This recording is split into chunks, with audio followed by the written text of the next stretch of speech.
I've had to take a Greyhound a number of, which to me, still the worst experience of my life was doing it because the drivers tend to not want to shut up. I don't know if you've ever been on one or if you blocked it out of your mind completely, but you're pulling out, and this is 3 o'clock in the morning home from Cleveland. This guy's like, welcome aboard Greyhound bus number 1117. We should be arriving in Chicago approximately 10:30 a.m. The bathrooms are located in the far rear of the bus if you have to use them for any reason. Also, the smoking mug, would you shut up? You think you can fall asleep. Like 45 minutes later, you do that thing where you're not sure if you slept or not, and you wake up and he's like, because marriage is a big step.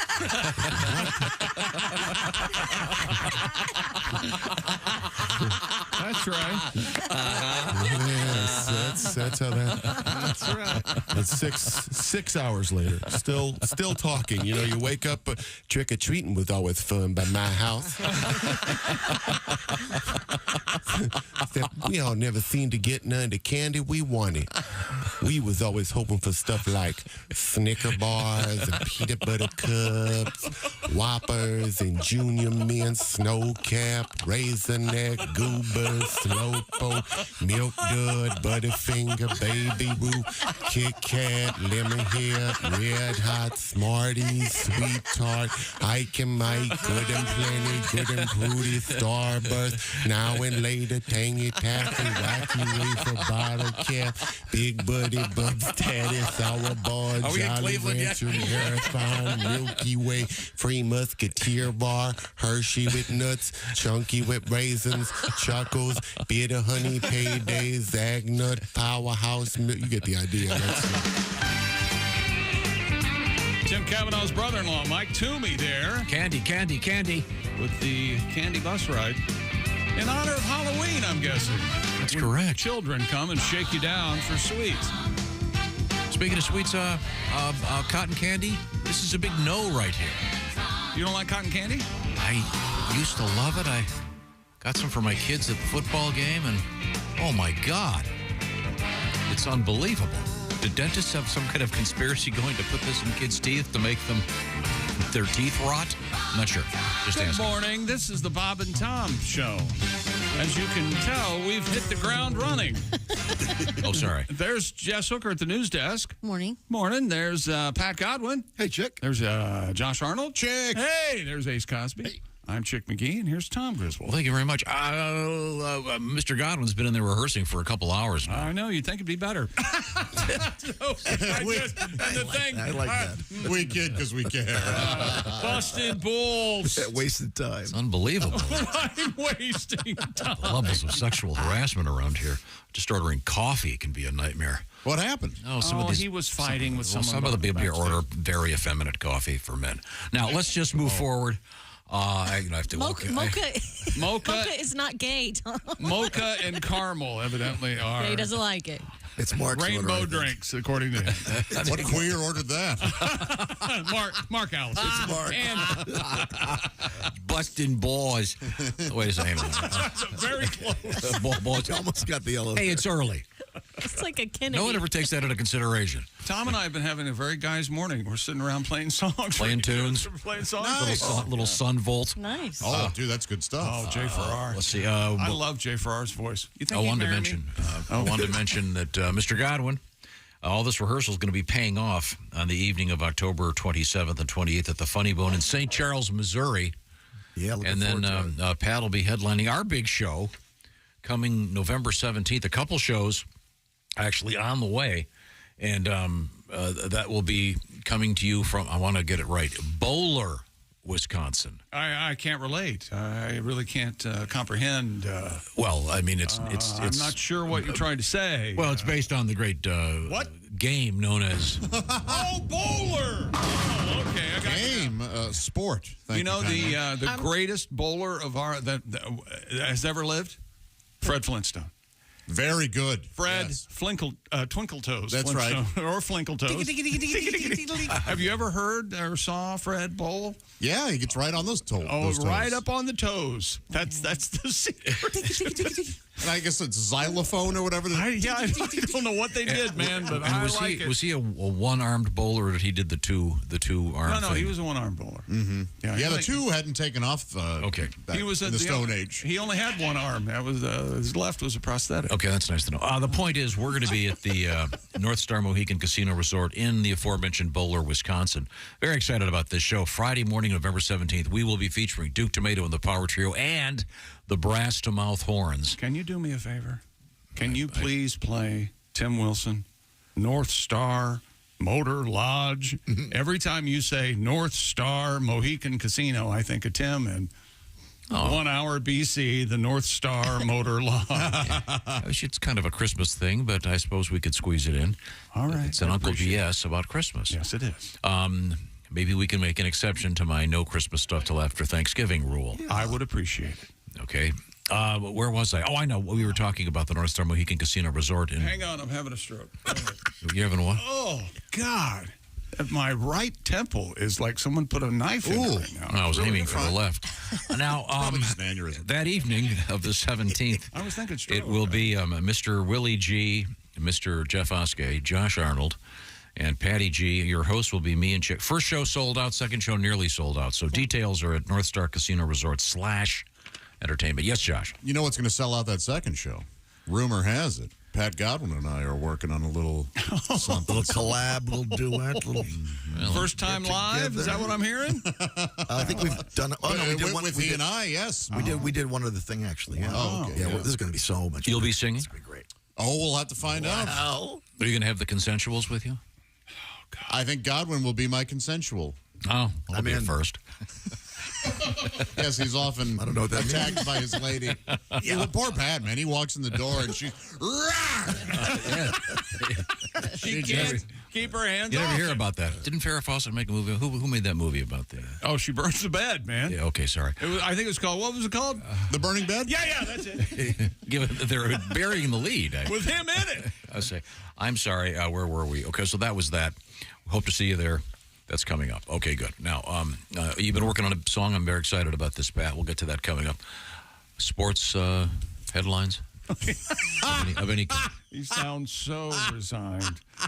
For the third consecutive 100-win season, for the third consecutive postseason flop. Who am I talking about? That's right, the Los Angeles Dodgers. Diamondbacks rode a record-setting barrage of solo home runs in the third inning last night. A 4-2 win in Game 3 of the National League Divisional Series on Wednesday night in Phoenix. Diamondbacks move on. The Dodgers are shown the door.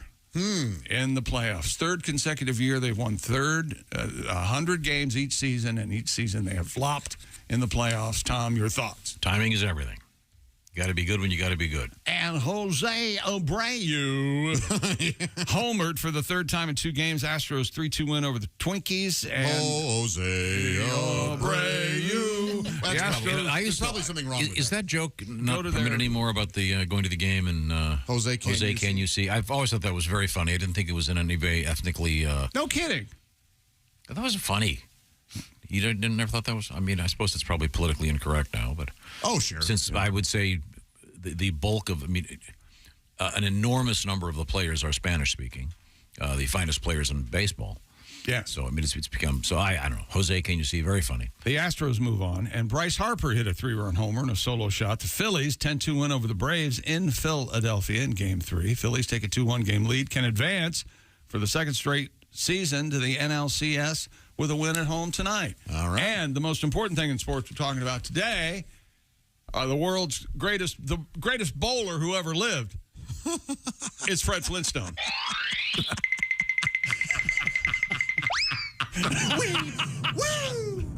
Here it comes.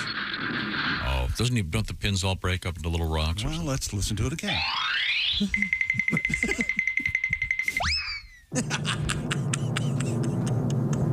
Yeah, I think so. Thank you very much, Fred.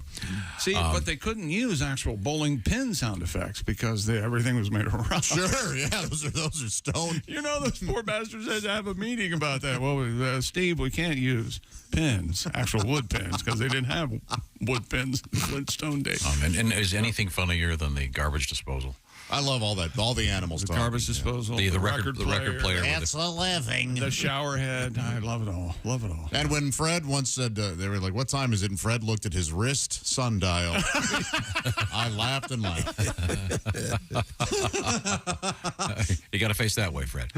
Okay, thank you very much. Coming up, we have Rubik's Cubes in the news. Oh, what are they up to? I still don't know how to do it. I've never sat down and tried. I don't think that way, though. Here's all the Flintstone appliances. Personally, I'm glad there's no hot water. It stings my trunk. I do all the work and he gets paid for it. I like the food over at the Rebels better. The In a garbage few disposal. minutes, I'll have dishpan feet. Oh, that's a powder puff. Wouldn't you know, the only thing I'm allergic to is face powder. Oh. Hilarious. Coming up, we have Josh. Yes, sir. Bigfoot news. Oh, good. Yeah. Yeah. Sure it's important. Alleged video. We have LSD in the news. In an interesting way, actually. You ever do the acid? You were right there in the sweet spot of the teens in New York with your long hair. Don't hassle me, man. If you say no, I don't believe you. No, I'm not a. Never did the acid. No. I've seen your Leary for President T-shirt. Yeah. Tim Leary, of course. What is it? Tune in. Tune in, drop out. Yeah, no thanks. But LSD, the so-called microdose is in the news. Did you look? I get the feeling you looked down on Timothy Leary for being a filthy hippie, even when you were somewhat of a filthy hippie. Is that right? I bathed on a regular basis, like many. This morning I had about a 20-minute shower. God, it was glorious. I bet that was nice. Yeah. You're having at yourself, obviously, for 20 minutes. It's too long. No, I did wash the hair. That takes. Let me rephrase it. Wash to the skin. Yeah. The old pate. Yeah. Took a nice shave in the shower with my new little shower mirror. You don't need to. I shave, and I have a beard, but I have hair down here. I've made a choice with a line. Mm-hmm. I honestly, I shave like every 3 days. I don't need to shave every day, and I don't think you need to shave twice a day. You're weird. I don't like having that Fred C. Dobbs stubble. Do you get that reference? No. That's why you're here. Okay. Humphrey Bogart. Don't you do it? Treasurer is here. Can you do a little Bogart for me? Fred C. Dobbs don't say nothing he don't mean. There you go. And was that Bogart? Yeah, sure. Okay. That's pretty Bogarty. I couldn't tell. What's your problem? Stand by for Taylor Swift news. No kidding. Yeah, of course. That's well, the Chiefs are hosting Broncos tonight. Sources say she'll be there. She is going to be there, but Sources say. But They're not dating. They're not dating. There are 3 days. Taylor just likes to go to football games. Do you just happen to know the spread on that one? I'm guessing. I haven't looked. Double digits? I'm guessing the Broncos are getting 10 or 11. Let me take a look. Well, that reminds me of the shoe-in of the week, which will be coming up later today. Broncos are getting 10.5. I figured. I'm alarmed that I know. I knew before I looked. I don't think I should be betting anymore. We are about to begin week 6 of the NFL season, which means week 6 of the Pigskin Pick'em competition. Or in my case, week W-E-A-K. Our winner from week 5, Mr. Corey Cravey from Clovis, California. Cool. What are we talking about? We're talking about the Pigskin Pick'em competition. Mommy's little baby. That's what I thought. I'll stop them next time. Yeah. Never funny. We have your shot at winning that the Big Green Egg Mini Max, just like Corey. And you got to just get your entry in before the game starts tonight, okay? So get on that right away. Just pick the winners. You don't even have to go with the spread. Right now, speaking of winners, the biggest winner for your ears, of course, Raycon earbuds. I love mine. How about you, Chick McGee? Yes, sir. Raycon earbuds. And it's that time of year. Raycon is celebrating their anniversary. They're 6 years old. In that time, Raycon has made a name for themselves in the premium audio space. Their everyday earbuds are known for delivering high-quality audio and thoughtful features like a 32-hour battery life, seamless Bluetooth syncing, perfect in-ear fit with those cushy and comfy gel tips for all-day wear and lasting comfort. All this at half the price of other premium audio brands. No wonder they've already racked up 78,000 five-star reviews. And this past year, they expanded their entire business with the introduction of Raycon Home and Raycon PowerTech. So needless to say, there is a lot to celebrate at Raycon. And a thank you to everyone who's shown Raycon support over the past 6 years. Raycon offering 20 to 40% off everything on their site. Celebrate Raycon turning 6, the biggest sale of the year going on now. Hurry to buyraycon.com/Tom. Use the code BIRTHDAY to get 20 to 40% off site-wide. That's code BIRTHDAY at buyraycon.com/Tom. Score 20 to 40%. That's buyraycon.com/Tom. Coming back with a little Mr. Obvious. This is the Bob and Tom Show.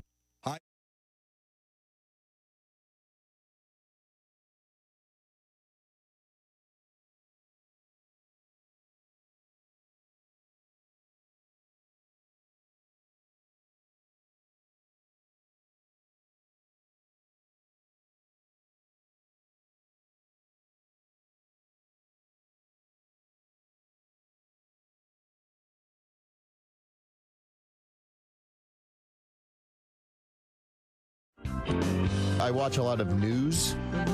By the way, my favorite news channel is CNN Headline News. Is it? Because there's no segue between stories. They go from polar opposite A to B with nothing in between. Yeah. And that's what the future looks like with a nuclear North Korea. Coming up next, a boy in Pittsburgh collects nickels. It's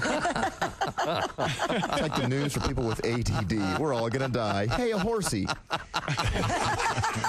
Squirrel. But these are some news stories that I noticed over the past several weeks. Could I share some? Sure. A woman in England pled guilty to disturbing the peace with her noisy lovemaking. Yeah. Well, she said guilty, but you could totally tell she was faking it. Sure. A company in Ireland created the world's first ever green technology vibrator that's powered by winding it up. Which means basically it's a Jack in the Box.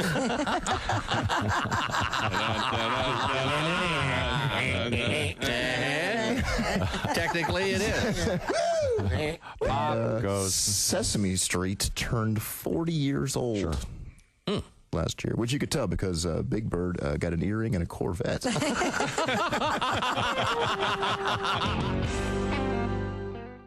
Hey, it's Josh, and of course... Hi, Chick McGee, everybody. Your chance to win a Mini Max Big Green Egg for Bob and Tom at Big Green Egg. Each week, someone will win a Mini Max Big Green Egg. It's the Bob and Tom Show Pigskin Pick'em, powered by the Big Green Egg. Go to bobandtom.com/contest on the computer. Is that where you go? Are we eligible?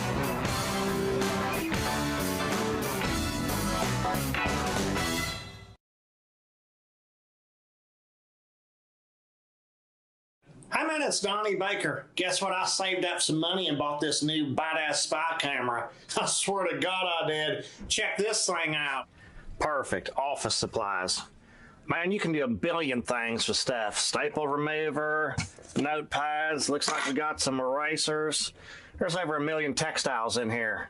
What? Oh, I have an idea. I swear to God, I just hit the jackpot. I learned this from my mom, Phyllis. See, you take the Post-it note, which appears to be just a common Post-it note. Then you take your pot you keep in a Parmesan cup. Put your pot right here in the middle, and automatically you got free rolling papers. I swear to God, man. Once you inhale the adhesive, oh, you'll get people hooked. It's like a Fortune 500 buzz. This will be the next plot line on Breaking Bad 4. Well, let's get to work. Hi, man. Hey, Donnie. I don't think you're supposed to be back here. It's okay, man. I shut the door. Look, I come loaded for bear. I know how much you like this stuff. Don't start tweaking. I made these myself with Post-it notes. Here's your free one.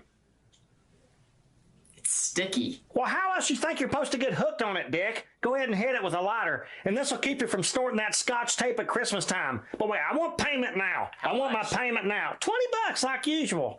I don't have any cash. You take credit card? Yeah, what am I going to do with that? Run it up the crack of my ass? There's your other joint. Come on, Donnie. I gotta go. Why not try Protein Plus meals with 30 grams of protein or more per serving? This September, get Factor and enjoy eating well without the hassle. Simply choose your meals and enjoy fresh, flavor-packed meals delivered to your door, ready in just 2 minutes. No prep, no mess. Head to factormeals.com/BobandTom50 and use the code BobandTom50 to get 50% off. The code BobandTom50 at factormeals.com/BobandTom50 to get 50% off.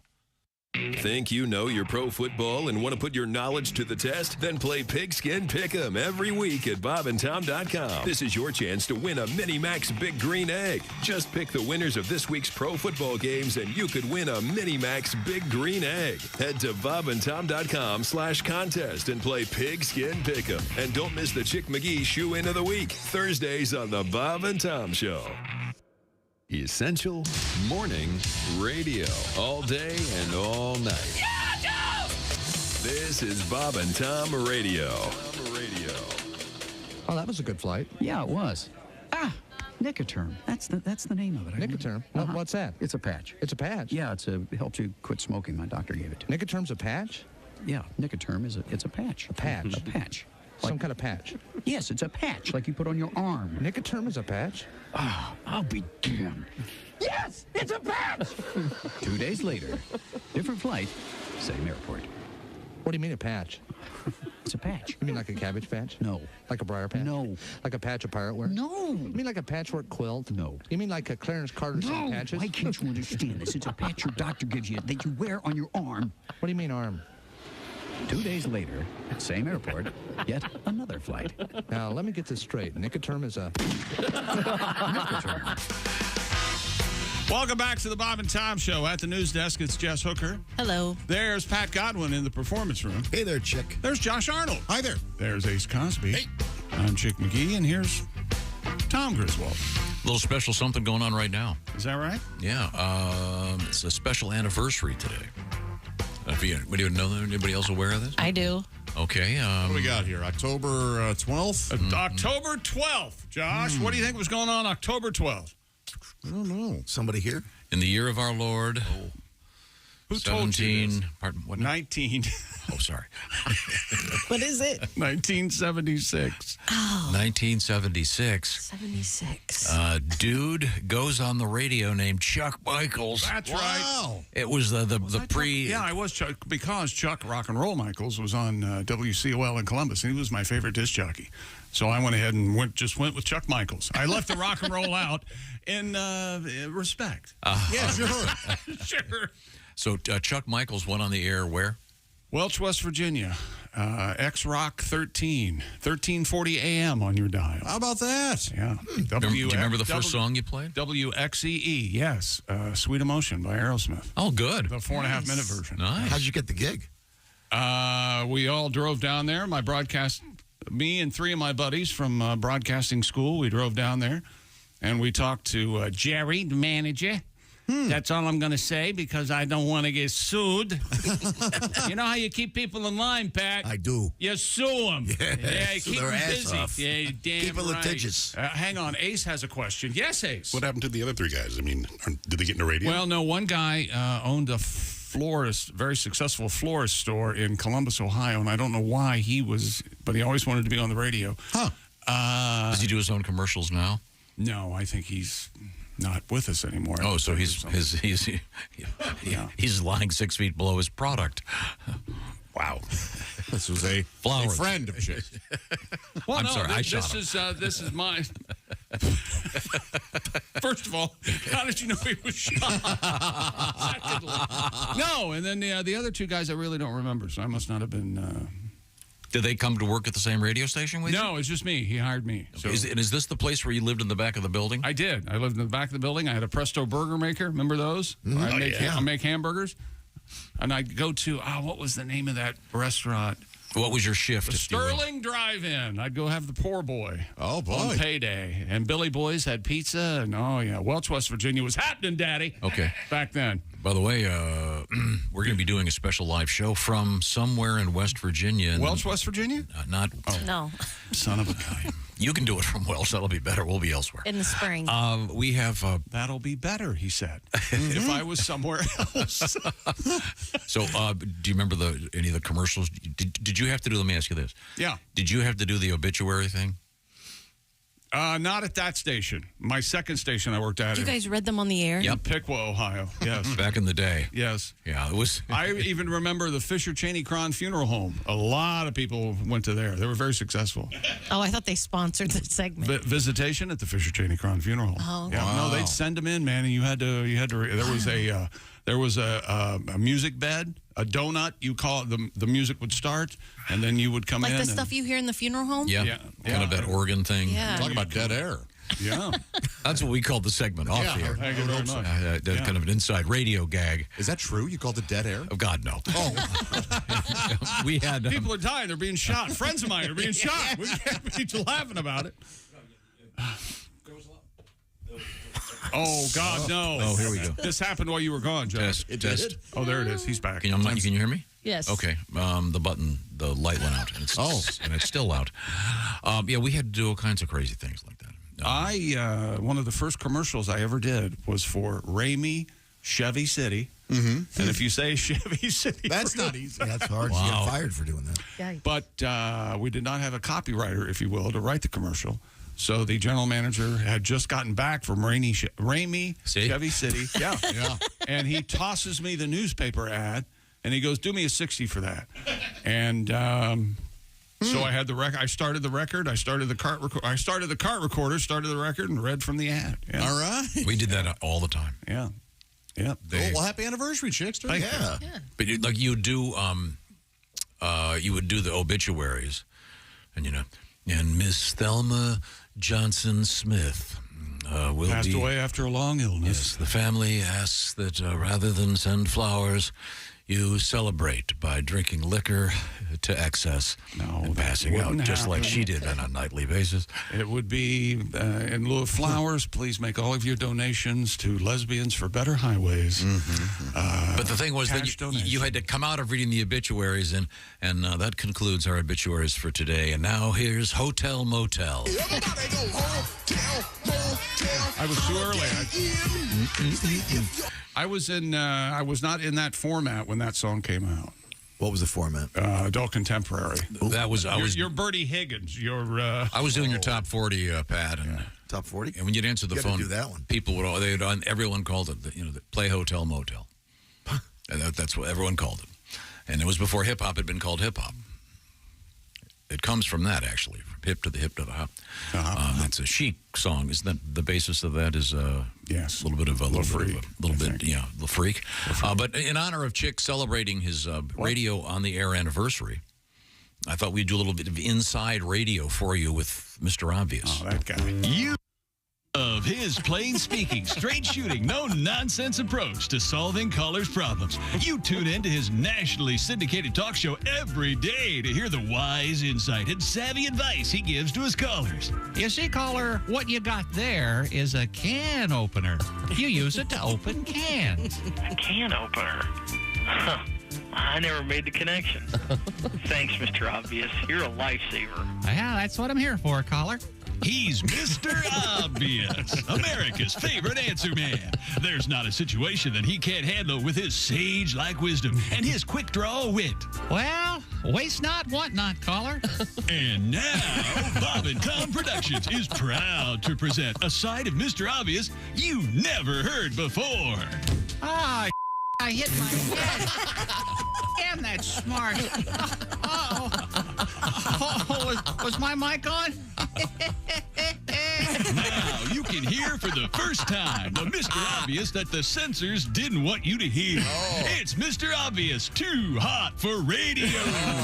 Mr. Obvious, too hot for radio. We can't even play it for you in this commercial. It's just too hot.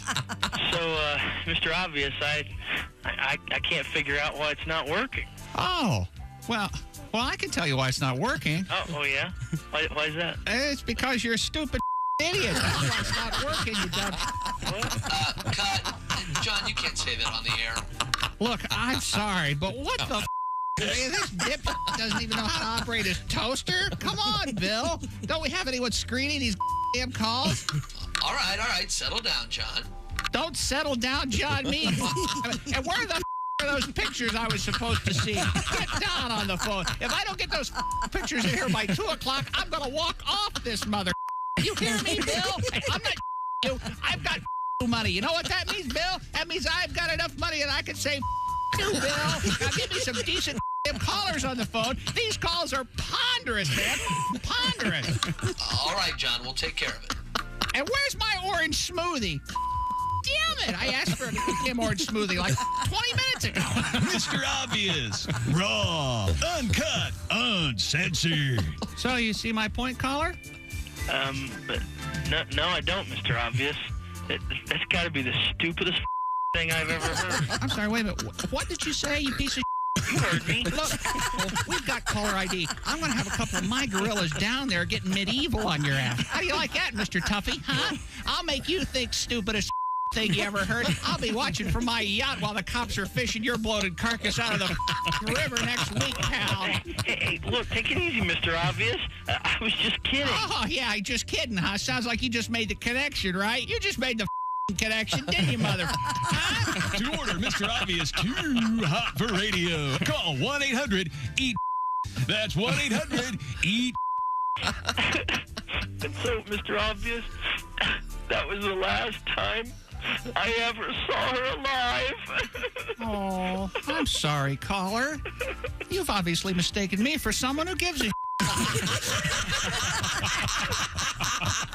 Don't be a moron. Order your tapes today. Holy Mr. O. Thank you, Mr. Obvious, in honor of the Chick McGee on the air radio anniversary. The first time as Chuck Michaels. October 12th, 1976. Now, were you a Charles or a Chuck to your friends in high school? Chuck in high school, yeah. Chuck, okay. And then when did you become Chuck's Deluxe? Senior year of football, probably. Yeah, I love that name. Chuck's Deluxe. Chuck's really? Deluxe. Really? There's got to be somewhere. There's probably a great hamburger joint named Chuck's Deluxe, or at least a great hamburger called the Chuck's Deluxe. Oh, you got to get the Chuck's Deluxe. Oh, It's yeah. Stacked high, 3 patties. Oh, yeah. Pickles. Chuck-a-burger could have had. Oh, there you go. That sounds very good. Let's see. We had an unusual. Speaking of chucking, we had an unusual story yesterday about upchucking, and this thing. I guess primarily in the Bay Area. In San Francisco, they drink to excess and vomit everywhere. What are they called? Bottomless? What is it? Bottomless mimosas. I'm looking. And getting drunk on mimosas. Have to be. Some restaurants in the Bay Area are charging customers a penalty if they vomit during brunch. Well, here's the thing. Yeah. We had to start charging because it was happening too much. See, that's the old rule you say that Right. when you read some of these laws, They have have trouble. to do them because somebody unfortunately did it. So people are apparently puking right at the table. Yeah, the move is aimed at patrons who drink too much and expel brunch in the bathroom or even at their tables. Oh, Yeah. God. The restaurant is a Kitchen Story in Oakland. You get a Oaktown. $50 cleaning fee. I think that's kind of low. Yeah, right. What is it for Uber? Oh, I don't know. Yeah, there's a if you I bet it's way more if than you 50. barf in an Uber, isn't it I thought it $200 was bucks? 250 or something, right? I think it's pretty steep. That does sound right, you guys. Ugh. 250. Well, I remember once vomiting out the back of my Suburban with Tim Wilson driving me back from a gig. Is that right? Yeah, I was very sick. Mm-hmm. I had a really bad stomach flu. It wasn't. The Irish flu. That was. We arrived at the gig at like 4 p.m, and I was in the fetal position already. Oh, but yeah. Vomiting out of a speeding vehicle, not fun. No. I was designated driver one night back in the 70s, and a buddy of mine was in the back seat just drunk. And I said, now remember, if you're going to throw up, roll the window down. Well, he did not roll the window down. Oh, no. And just blap. Oh. I even know the name of this guy, but I better not say it. We were coming back from a sporting event. We were on the Pennsylvania Turnpike. We'll call him Matt Rodwin. The first name Lou. Oh, okay. We'll go with that. Thanks, Tom. He vomited out the window of the bus. Yeah. And 4 seats back. Yeah, baby. Yeah. Guy had the window open and. I can't remember the last time I vomited publicly. Let's not explore that. Let's talk about. Why not? I'm trying to think now. I'm curious. By the way, if you saw a sign that said "bottomless brunch," wouldn't you assume it was some kind of strip club? Yeah. I guess in San Francisco, everyone knows bottomless brunch means mimosas. Mimosas and Bloody Marys and... All you can heave. Yes. Mai Tai? How can that even be legal? Didn't they learn anything from Nickel Beer Night at the Cleveland Indians game years ago? Happy hours. Well, don't you have to if you go to a wine tasting, don't you have to pay a penny for it or something? Isn't that, or is that used to be the way? Alcohol laws are different in every state and every county, so who's to say? In any event, coming up, we do have booze in the news in the form of a very old wine. Very How old, Tom? 5,000 years. We'll find out about that coming up. Well, that's got to be vinegar. Also, we have news from the world of graveyards with Halloween just around the corner. Graveyards become very popular. Is that right? Yeah, that's absolutely correct. Now, you want to tell me what's coming up in sports? I'll tell you what's coming up in sports. We'll talk again about the Major League Baseball playoffs. We got a Thursday night football game betwixt the Denver Broncos and the Kansas City Chiefs in Kansas City, and evidently Taylor Swift is going to be there. Not buying it. With Mama Kelsey, I'm guessing. Are you going to give the points and take the... I'm not doing anything. And I have your story, Tom, from Cleveland, Ohio this morning. You remember the famous Ali Summit picture? You got your Bill Russell and Kareem Abdul-Jabbar and Bobby Mitchell and all. They unveiled a statue, an actual steel art piece, a representation of the press conference table where the athletes sat at in Cleveland yesterday. All right. We'll talk about it. Okay, cool. Coming up, also, we have fascinating news from the world of Rubik's Cube. But right now I want to talk about not necessarily a cube-shaped diamond, but a diamond-shaped diamond. And Steven Singer Jewelers, Steven Singer has got something very interesting going on. He does not care for the so-called free lab-grown diamonds. That's why he's giving them away. That's why they're free, because he doesn't believe in them.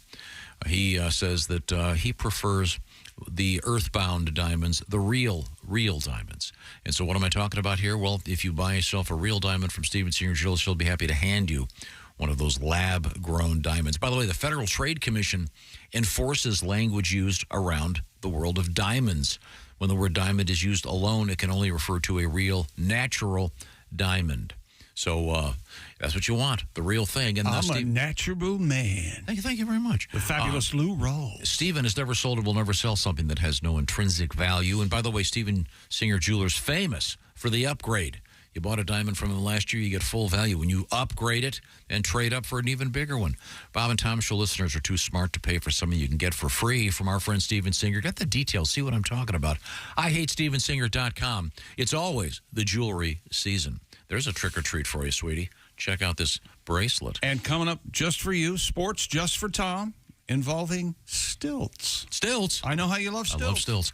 But I hate StevenSinger.com. Wait a minute. I like, you know what I'm saying. Go to IHateStevenSinger.com. This is the Bob and Tom Show. Become a Bob and Tom VIP and get your Bob and Tom fix 24/7. Get all the info.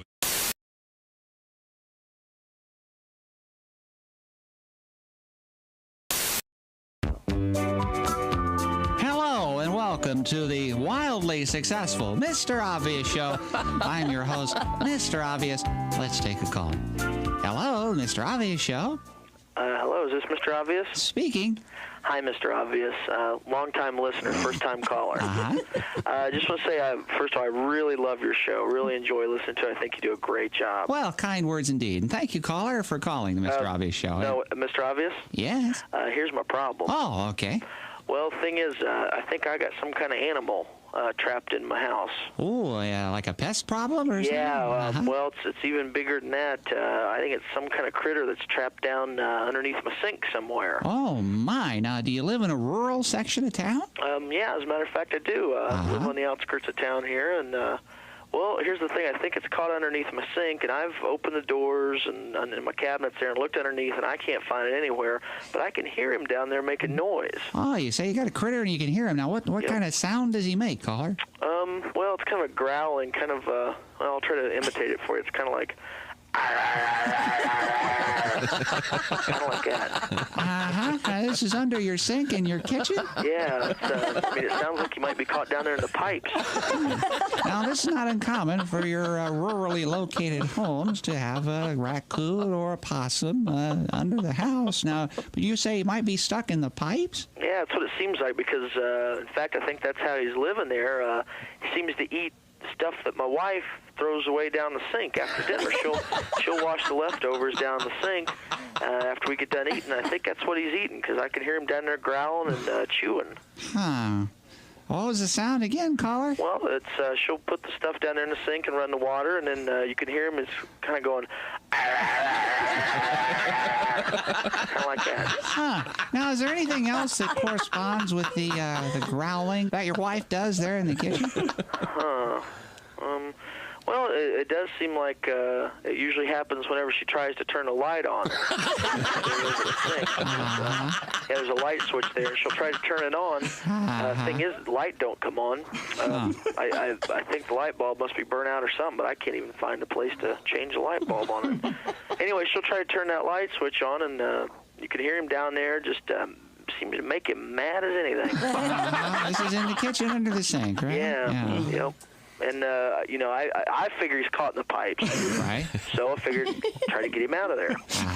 Well, I reached down there with my hands when I heard him growling. And I mean, that thing about ripped my fingers off. Bit into me. Boy, it hurt. Well, I think I know what your problem is, caller. It's a garbage disposal. So, is that something like a raccoon? No, caller, it's No, it's something littler like a mouse. No, caller, it's a machine that's hooked to your drain pipe there under your sink that chews up food that makes it rinse right down the pipe there. It's an actual machine. It's not an animal at all. Huh. Yeah, that's what it is. I never made the connection. She does use it to get rid of the garbage. There you go. Sounds like a critter. Just, I know, yeah, it's not a critter. Thanks for calling, though, caller. Mr. Obvious? Yes. You're a lifesaver. Thank you. That'll do it for this week's show. Thank you, and good luck from everyone here on the Mr. Obvious Show. Oh, boy.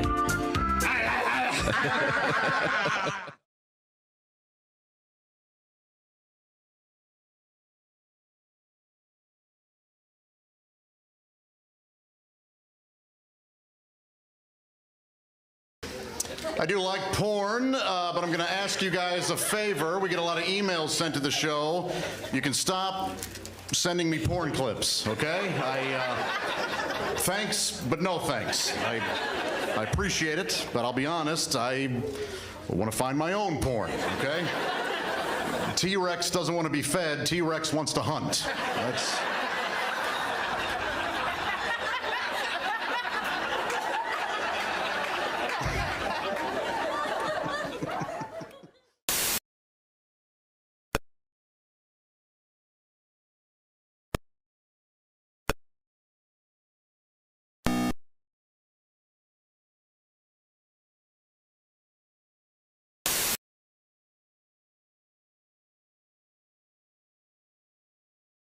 Used to be a smoker, which I find surprising. I used to smoke cigarettes. I enjoy the occasional cocktail. Do you know? What's your drink of choice? You look like a kind of a shandy thing, or a shandy. Martini. That's no compliment, is it? Bitters at 5. Yeah. Mm-hmm. I'm a beer guy. Beer guy. You know? Yeah. I used to drink way too much. I'd get all these stories where people tell me what I did before, and it's always embarrassing. One time I was really drunk. I put a $5 bill in my mouth, and I had a dancer take it out of my mouth with her butt. Mm-hmm. It's very embarrassing. Oh, my God. Yeah, it's very. It also ruined my niece's recital. Yikes. What's wrong with that? Come on. Hey, I say, move your recital, okay?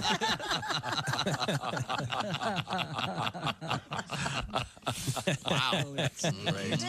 Joining us in the studio, comedian Mike Birbiglia. Is that the proper pronunciation, Mike? Yeah, you can say whatever you want. Everyone gets it wrong. When telemarketers call, they'll be like, "Good afternoon, may I speak with Mr. Oh, man. Bigaboo?" I'm like, yeah, Bigaboo doesn't live here anymore. Now, early on in your career, were you asked to come up with a stage name like Mike Barber everybody or something? told me that. When I was starting out, like, I used to show up, like, at colleges, and there'd be a sign like, "Tonight, comedian Mike Briggleby." You know? That's a funny name, though. I like that. Briggleby's hot. I would have gone with Briggleby. I mean, the Mike Briggleby fans were so disappointed when they showed up. That's not him. We want Briggleby. Where's Briggleby? He's much taller and blonde. Where's Briggleby? And then I did one show where a guy goes, "Ladies and gentlemen, Mike Bahooski." And I swear to God, and I got off, and the guy goes, "Is that right? Is it Bahooski?" Bob and Tom 24/7. Not on air, online, all the time. Here. Hey, welcome back to the Bob and Tom Show. At the news desk, it's Jess Hooker. Hello. There's Pat Godwin. Hi, Chick. Maybe we'll get a song this time. How about that? Whatever you want. Are you ready, baby? I am. He's ready. There's Josh Arnold. Hello. There's Ace Cosby. Hey. I'm Chick McGee, and here's Tom Griswold, and I've got a sports story for you. No, I don't want to hear it because we're celebrating Chick McGee's radio anniversary. Oh, my God. It was on this date, October 12th, in 1977. Me and Ben Franklin had a morning show. Chick and Ben, good morning. Hey, the early bird gets the worm. Write that down, Ben. Ben, you look like you were up late. Did you see that storm last night? Huh? See it? I lived it. All right. Now, Pat, do you have any songs about radio? I don't think so. I could look. We could do maybe take your time. A little radio tribute. Yeah. I'm very excited about it. Pat and I have been discussing another song coming up. I'm very excited about it. But right now, I guess you have something interesting from the world of sports. Is that what you're saying? In 1934, and we might have to do a little detective work, someone sent us an email today, and I forwarded it to you if you'd care to check your email. Okay. That might take the better part of an hour, so I'm going to show everyone here in the studio. For some reason, in 1934 in Venice Beach, California, 4 young women got together and played volleyball on stilts. Wow. Fun. And that's quite the picture. So I don't know. Wow. I don't know why. I don't know what they were doing. I don't know. They apparently, judging by the woman in the back, they weren't serving food. Jeez. That is, what? Even by any standard, that is one skinny broad. Waif like. Wow, if I. A Skeletor. 1934. 1934. Why don't you dames go down there and play some volleyball on stilts? Venice Beach, California. That's a nice shot. And doesn't it look like in the distance there's like a clipper ship? Yeah, there's like a there is. It must have been some kind of festival. It must have been. Stilts on the beach. That's a tough in the sand. Tough slog, if you will. Yeah. They don't look like they're moving very much. I know it's a still picture, but I don't know how you would get around in the sand on stilts. Remember, walking on stilts in the sand. Remember. Walking on stilts hand in hand. Have you ever been on stilts? Has that caused your love for stilts? Yeah, I had stilts as a kid. Well, that's right. Adjustable stilts. I'd forgotten about that. Those what did you use them for? Just to walking play? around in the neighborhood. Wow. Well, there goes the Griswold kid. Nothing's funnier than going down a steep driveway in stilts. Yeah, did you use them to look into people's windows? No, it was just goofy. Huh. Is that right? And you could raise the chocks, whatever you call them. What do you call the footy things? And you could make them. You could go even higher. They were a blast. Wow. They were red and they were kind of scratched up metal, up from the many times I fell in the driveway, the aforementioned tarred driveway. Where were you on pogo sticks? Pogo sticks, I didn't have one. I never. I did. I loved it. I did not perfect that one. Loved pogo sticks. Have they created pogo stilts? You can just, looks like you're jumping. I think they do. Walking on the moon. Well, do you remember the moon shoes they had when we were kids? That was kind of. Yeah, you're right. Those were kind of like that. Have you seen the guy on the pogo stilts? He does flips, back flips, and he's amazing. Oh, at the basketball games. Yeah. Oh, no, I haven't. Yeah. Yeah. No, to change the subject completely, we were talking about pizza the other day, and there was a very serious survey about what type of pizzas were preferred by people, et cetera, et cetera, et cetera. Mm-hmm. And got this nice note from Brady, who writes, I heard you guys talking about Josh actually smelling like pizza. Do you remember this discussion, Josh? It was a joke you made, Yeah. I work in the cannabis industry in Oklahoma. I was a very heavy consumer of marijuana a few years ago. I've been high for 17 straight years. All right. At one point, I was drinking so much that my tattoo artist said when he was tattooing me, my blood smelled like weed. Wow. Does that make sense? Well, he was smoking so much. I think everything Unless around he was drinking the bong water. Yeah, it would smell like weed. I think if you have anything in excess, it's going to show up in your bodily fluids. Because we were also talking about sweat. Yeah. And you were saying what again? That if your boyfriend or girlfriend or spouse's sweat doesn't smell bad to you, that usually means you're compatible. Or this is in your personal, without getting into your personal life too much. You found that that happened. Yes, you do, and vice versa. Yeah, my sweat didn't smell bad to him either. But his sweat didn't smell bad to you. No. Did you go up and give a big whiff in the armpit? Or? Yeah. Really? Well, it was like a sweaty hug. That's when I found out. Like it was, like a big snort. Yeah. Oh, yeah. This guy. I love you. This is the man for me. By the way, this guy that writes, Brady says Josh is the coolest. Oh, thanks, Brady. Oh, that's nice. Very nice. Well, no mention of anyone else. Not us. Well, never met him. Well, he felt a little bad that he mentioned me smelling like pizza or something. And he wanted to, I see. Or it could be you are the coolest. You're the coolest. Well, you think so? I've got a certain je ne sais quoi. Some savoir-faire, if you will. The French call it, I don't know why. Well, let's turn back to the sports page, see what's going on before we get to a couple of great requests this morning. Okay, once again, we need to revisit this. The hard-hitting Arizona Diamondbacks, a record-setting solo home runs in the third inning, and they dispatch the Los Angeles Dodgers in Game 3. Arizona winning last night 4-2 for the third consecutive year. The Dodgers win 100 games and are sent packing in the playoffs. I know how much you like when we ask questions. Yes. But this is the second time you've mentioned the record-setting solo home runs in an inning. What, do you have the number? What do you mean? How many home runs set the record? Three or four. Four. Good job. Fine report. Thanks, Josh. It's my fault. Right here, we're stopped. You could have looked. You could have not mentioned that. You could have not mentioned that. Did you consider that? Okay. Also, you want to hear about this guy? The Astros win. And would you rather hear about this guy who puked his dentures out the window of his car? I'd give you details, but Josh will ask questions that I don't have the answer to. Yeah, I knew I shouldn't have been bothered. What was your goal there? Was it going to be funny? Never, you know what? Don't even worry about it. Just ask it. No, it wasn't. Nothing I do was going to be funny. I apologize for speaking. You were genuinely curious. Who gives a shit?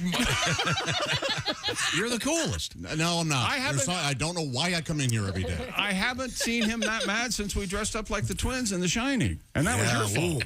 Well, I think referencing a world record, you might have a little bit more information. Sure, I know. No? Yeah. Okay. We've got a couple good world records coming. A hard-hitting sports desk over here. That's what we operate. Yeah.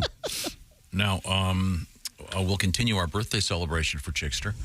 Oh, it's your anniversary. We can't continue that. Let's not do that. Let's just start over again at the top of the hour. What have you got? Sculpture commemorating the famous 1967 meeting of Muhammad Ali, Jim Brown, and other athletes, now known as the Ali Summit, has been unveiled on the site of the original gathering. The carbon steel art piece, representation of the press conference table where the black athletes sat, a moment captured by that iconic photo. Also, Cleveland Brown legend John Wooten, one of the other attendees that day.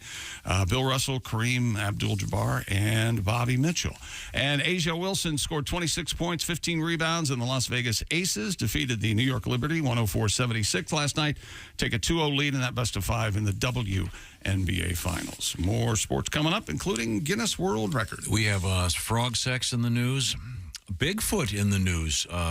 There may be video, ladies and gentlemen. Yes. And also your LSD in the news involving the new world of what they call microdosing. And it may be very helpful in for a very common ailment. I'll put it that way.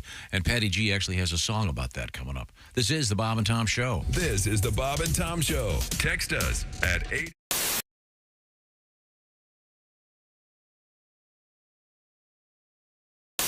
With us in the studio now, two comedians. We are joined by Jimmy Pardo. Also, another guy. It's comedian Chad Daniels. Chad, I understand that you have an injury, that nothing humorous about it, but you look like you're in a little bit of pain. Broke my tailbone. Yeah. Did you break it recently or a week and a half ago? Okay. Tailgating, following too closely? You can't put a cast on that, can you? No, you can't. No. I was drywalling. I kept bending over to measure and cut and everything, and I guess my leg muscles were too tight or something like that, and it kept rocking it back and forth till finally it snapped. What? From you didn't even hit it on me. I didn't hit it on anything. From bending over, and yeah, that's the kind of shape I'm in. There's a tire. Wow. Never heard of such a thing. Yeah, the doctor said it happens a lot to pregnant women, which was really awesome to hear from your doctor. Are your breasts tender? No, they're You're not. the first man for that to happen to. Was it?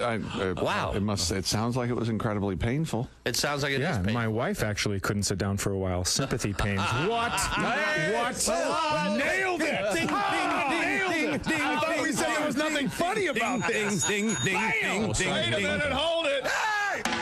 Yeah! Hello, Friday morning. Hello. Yeah, It's time for the air base. Ooh, here we go. Come on now. Everybody got her? This is the guy that perfected it, Jimmy Pardo, ladies and gentlemen. There it is. Hey, hey, what the matter with the head is? Do you know the lyrics? Little red bug. Hey, hey, what's the matter with the guy? Say it again. Hey, hey, what's the matter with the Chicken? Oh, we've got something new. What happened? Oh, Lou Reed. Oh, yes. Oh. Jimmy Pardo on the air base, ladies and gentlemen. Like you just don't care. Yeah. Oh, you know, I go this way. Now suddenly it's in a stand-up acoustic. Oh, that's new. Yeah, right. I like that. Very nice. Hold your left hand higher. Remember, it's you. Jerk. It's not a stand-up cello. Turn it off. Turn it off. It's not a stand-up cello. Got it. That's it. That's it. You ruined it. You ruined everybody's fun. Sorry. You ruined everybody's fun. Went to my first luau, which was cool. Oh, yeah? Yeah, man. You know, they burnt the pig for us and everything. It was fantastic to see a pig come out of the ground and we just ate on pig. You know, I mean, it was kind of weird looking at him with his nose sticking out at you, but, you know, he was still delicious. Yeah, sure. I just ate from behind, you know, that's what I did. Yeah, no pig face. Yeah. Right, you know, no, you don't want no pig face. But my cousin them eat pig snoot in St. Louis, which is crazy. They eat the snoot. No way. Yeah. They do, really? Heck yeah, they put barbecue sauce on it and eat it. They eat the feet. Some black Yeah, you folks. will not lead us astray, I guarantee. Because I hate restaurants that have those, you know, named best barbecue ever, you know, and then you go in, it's some old burnt barbecue, and it don't taste good. I mean, they only have what you want because, you know, I'm from St. Louis. We eat rib tips, you know. And rib tips is like the top part of the rib, and you cut it in little. Oh, my good Lord. Oh. Thank you, Jesus. Lavelle Crawford. Lavelle Crawford is our guest, and so far we've had a tour of Hawaii. We have yet to see anything except for a pig nose. Well, you know, I won a luau. I won the hula dance competition. You did? Yeah. Wow. You can move it, huh? One thing I know about Paradise for black folks is just it's something black people want to do that we see white folks do that we shouldn't do. Like, you know, go on the catamaran. That's just like being out on a raft with a motor. It ain't safe. and my wife went, just get out on the catamaran. I said, have you ever seen a catamaran? You don't even know what it is. You're from Chicago. You don't know nothing about no catamaran. And then she can't swim. She ain't never been to a YMCA, learn how to float or nothing. But she want to go out in the middle of the ocean. Wow. See, I learned my lesson with that jet ski. They flying around on that jet ski, jumping up on the water. And I realized that water's hard as hell. It is. Because every time you hit a wave, man, my junk was hitting me in the chin. You know, so I know what water, you know, it's dangerous out there. And then my jet ski conked out on me, so I'm sitting out in the middle of the ocean. They had to tow me in, you know, and I fell off the jet ski. I couldn't leapfrog back on it. No. So, no, I couldn't do it. My blood sugar got low. I just had to lay out there, and they had to tow me in. I'm looking like the Loch Ness Negro trying to come back in. People taking pictures. What they catch? What is that? I think it's a killer whale. Oh, my. Was that your surfer voice? I love that.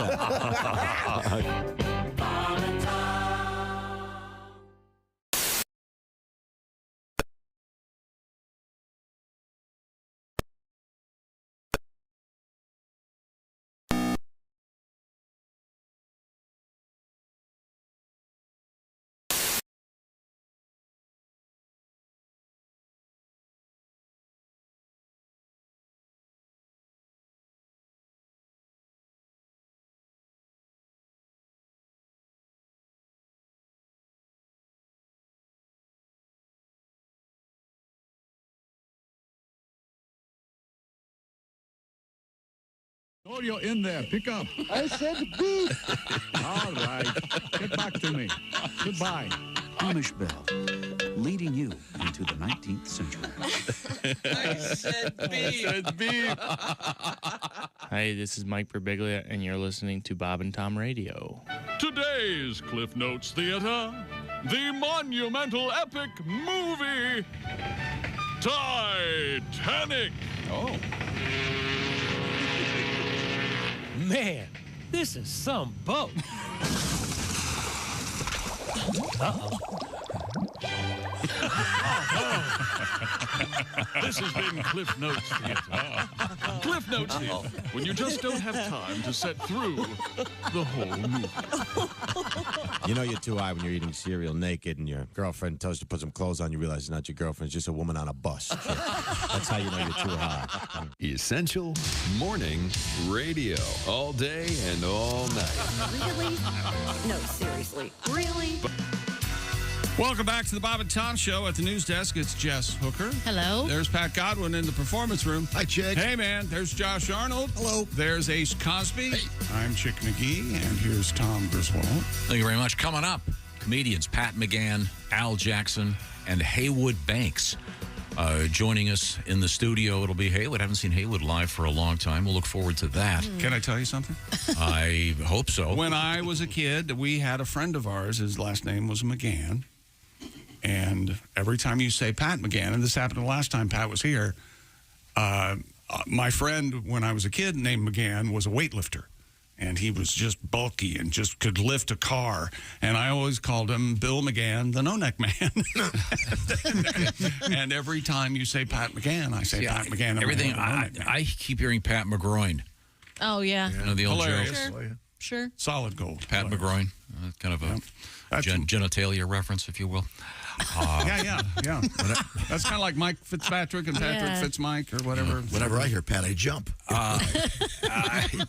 Actually, it's funny you'd mentioned no neck. Who wrote that, by the way? Did you jump? A little at first. Who wrote that? What you got to say? You got to get your feet set. I don't know. Beautiful. Here's an email for Josh. Well, it's Dear Chick, but will you ask Josh, what is that blue thing in the pencil holder in front of Josh? It's driving me nuts. A large kazoo. The answer is large kazoo. Oversized, one could argue. Yeah. Oh, yeah. Oh, it works. Well, that's great. It's easier to throw it into a garbage can. Boy, you play nice, man. I went to a haunted house for kids the other night. And yeah. They gave them all kazoos. No. Yeah, that was a great ride home. Yikes. Not a fan. No. That's scary. You know, it's awful. Kids with kazoos. What would you do if the ghost hunter showed up with a kazoo? And, well, if the ghosts come in and play the kazoo, we know they're real or something. that would be the case. I'm sorry, I'm trying to find this thing. You mentioned this gigantic neck. There is a weird story about some guy with... What? Yeah. They measured his neck? Had a big neck? Did you see that? Did you see this thing? They call the guy Neckzilla.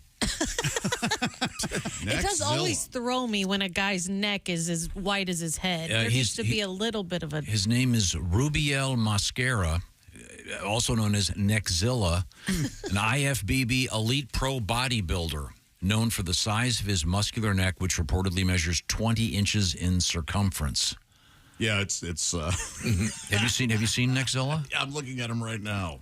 Apparently, does he look like he's just a big bodybuilder and he's done too many, I don't know what neck exercises you do to get your neck that big, but isometric to the left and right. Oh, there you go. Okay. Would this be a steroid thing?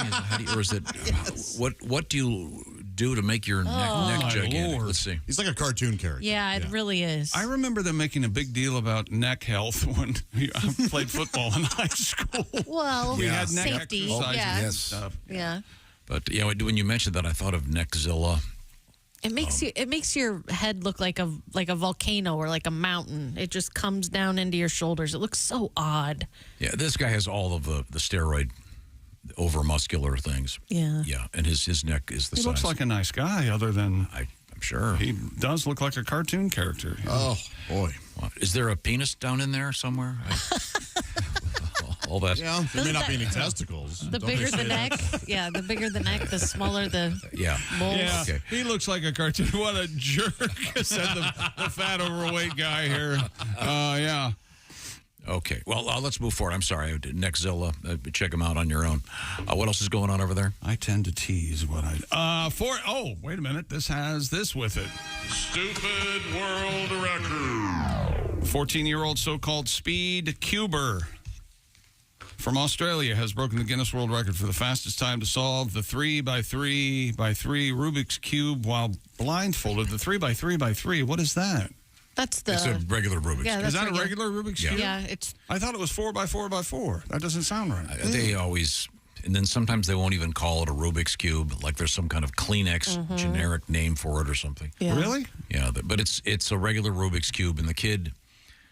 He picks it up and they hand him one that they've whatever approved, and he looks at it for like 30 seconds, just stares at it. I guess you have to memorize it. Oh my gosh. Memorize the pattern. Then he puts a blindfold on, and then they hold a piece of like cardboard in front of his face, so there's no way he can see it, and he just boom, boom, boom, and finish. I don't know. I have no idea how you do that. I would have gone.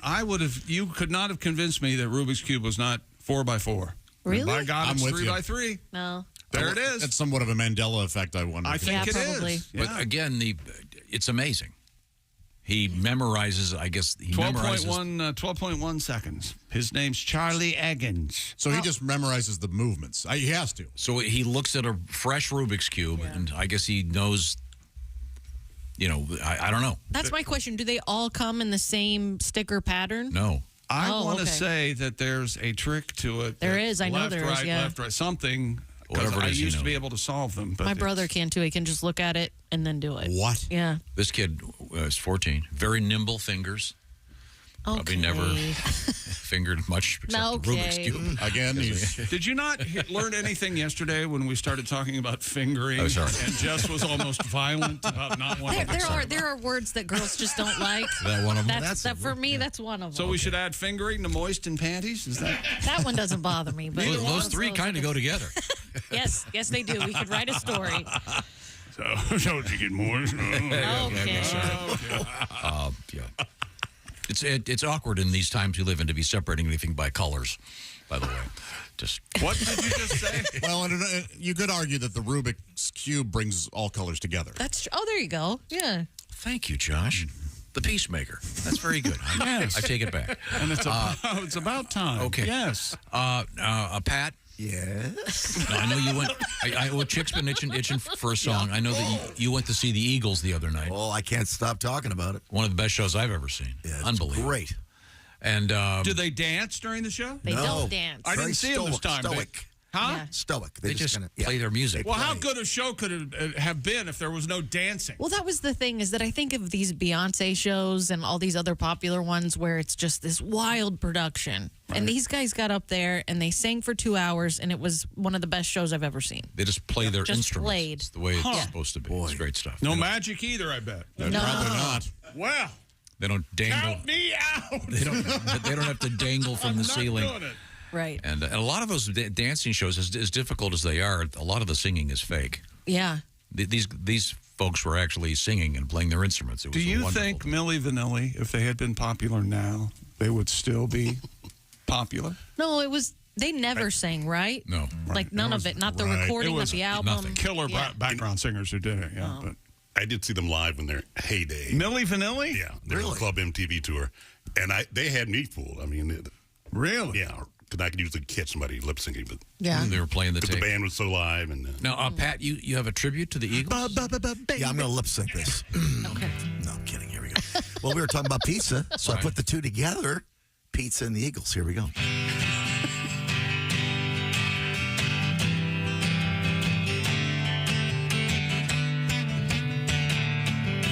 Well, I'm hungry and alone. Pick up my phone and order pizza there online. I hate pepperoni, don't like anchovy. One that's plain will do just fine. Make it cheesy, extra cheesy. And stuff the crust with mozzarella, that will please me. This extra weight is here to stay. I'm eating pizza 3 times a day. Domino's is on its way, so make it cheesy. Do-do-do, do-do-do, goo-do-do. mozzarella through and through. Doo-doo-doo. That'll make a cheese. Eagles and cheese.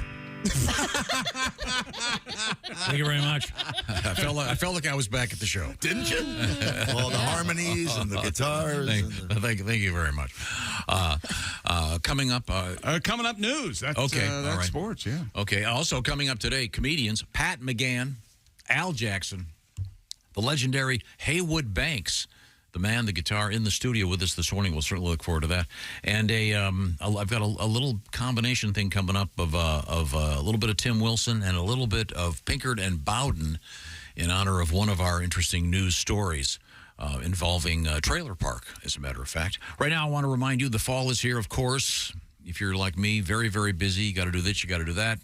And sometimes cooking really can get in the way, and especially shopping, going out to the grocery store and killing a lot of time. This is where HelloFresh comes in. They do the shopping. They send you the recipe cards. They've also done the measuring. All you do is the putting together. That's why it's America's #1 meal kit, HelloFresh. And right now you can get 50% off. I'll tell you how in just a second. But just to describe HelloFresh, they have 40 different recipes every week to choose from. You'll find stuff from good old-fashioned comfort food to vegan selections. They also have a special HelloFresh market. Get things like the mini pumpkin cheesecake from HelloFresh. Have some fun. Cook up some great food, restaurant quality food. You'll save money. It's about 25% less expensive than traditional takeout. Plus, a lot of less stress in your day. You don't have to make a lot of decisions because there it is right there in the box. Once again, America's #1 meal kit, HelloFresh. Get 50% off. Plus free shipping if you use the code 50BTShow at HelloFresh.com/50BTShow. That's HelloFresh.com/50BTShow. Did I mention free shipping and 50% off? That's right. Use that code 50BTShow at HelloFresh.com/50BTShow. Coming up, we're going to hang out with comedians Pat McGann, Al Jackson, and Haywood Banks. This is the Bob and Tom Show.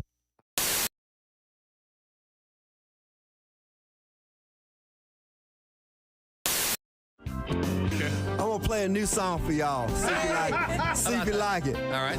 And be sure and Bob go ha ha ha like you do. I can do that. I was just getting ready to do that after I saw your picture. That looks pretty accurate. Yeah, have you ever had one of those days when nothing goes right? Your wife starts bitching about whatever it was she was bitching about last night. So you escape into the bathroom just to sit there on your throne. But after you finish your business, the toilet paper's gone. Well, it's a great day for me to whoop somebody's ass.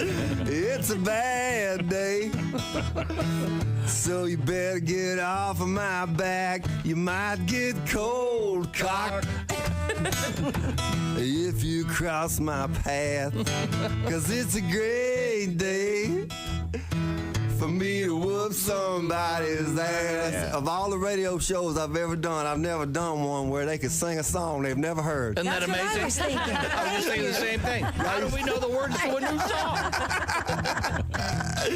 Y'all must be working for Dionne Warwick and the Psychic Friends.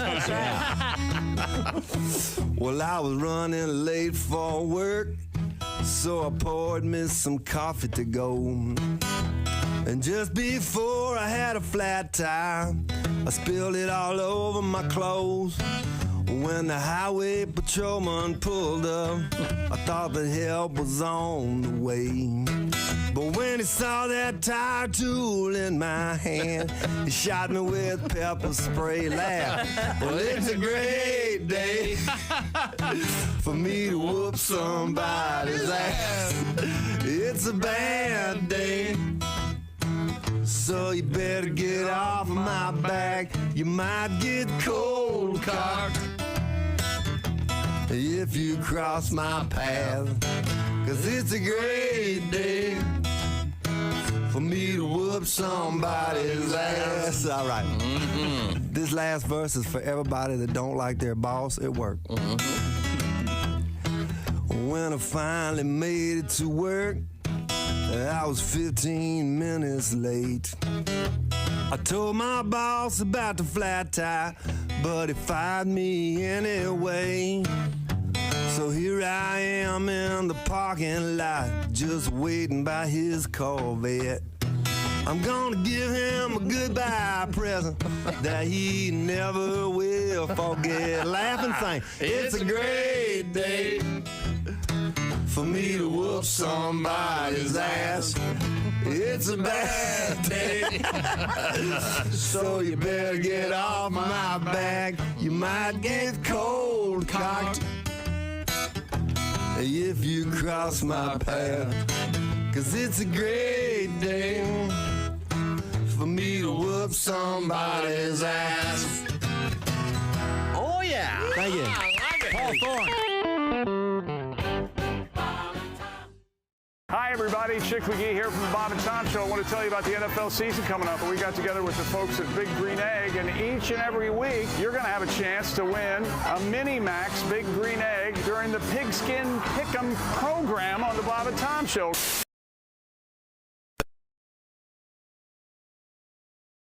To buy a ticket. No. So how do we divvy this up? Well, in order to be in on the ticket, at least $1. Of course. Can you muster up $1? I can do that. There is nobody less deserving than all of us to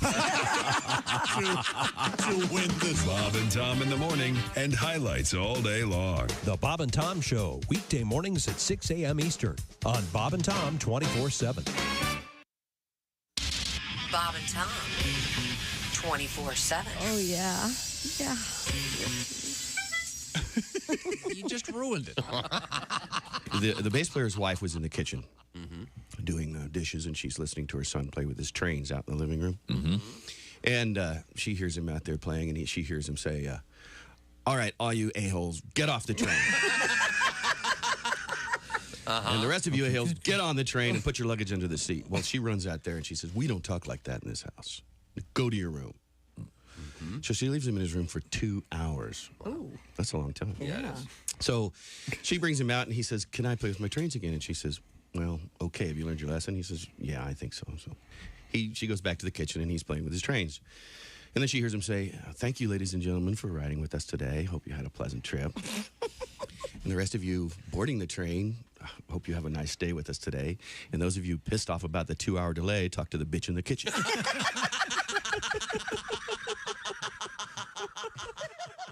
Hi, this is Kostaki Economopoulos, and you're listening to Bob and Tom Radio. And Jesus said, take this bread and eat it. It is my body. And the disciples said, Jesus, we're all on low-carb diet. We appreciate you dying for our sins, but we're all trying to slim down a little bit. We want to look good in the painting.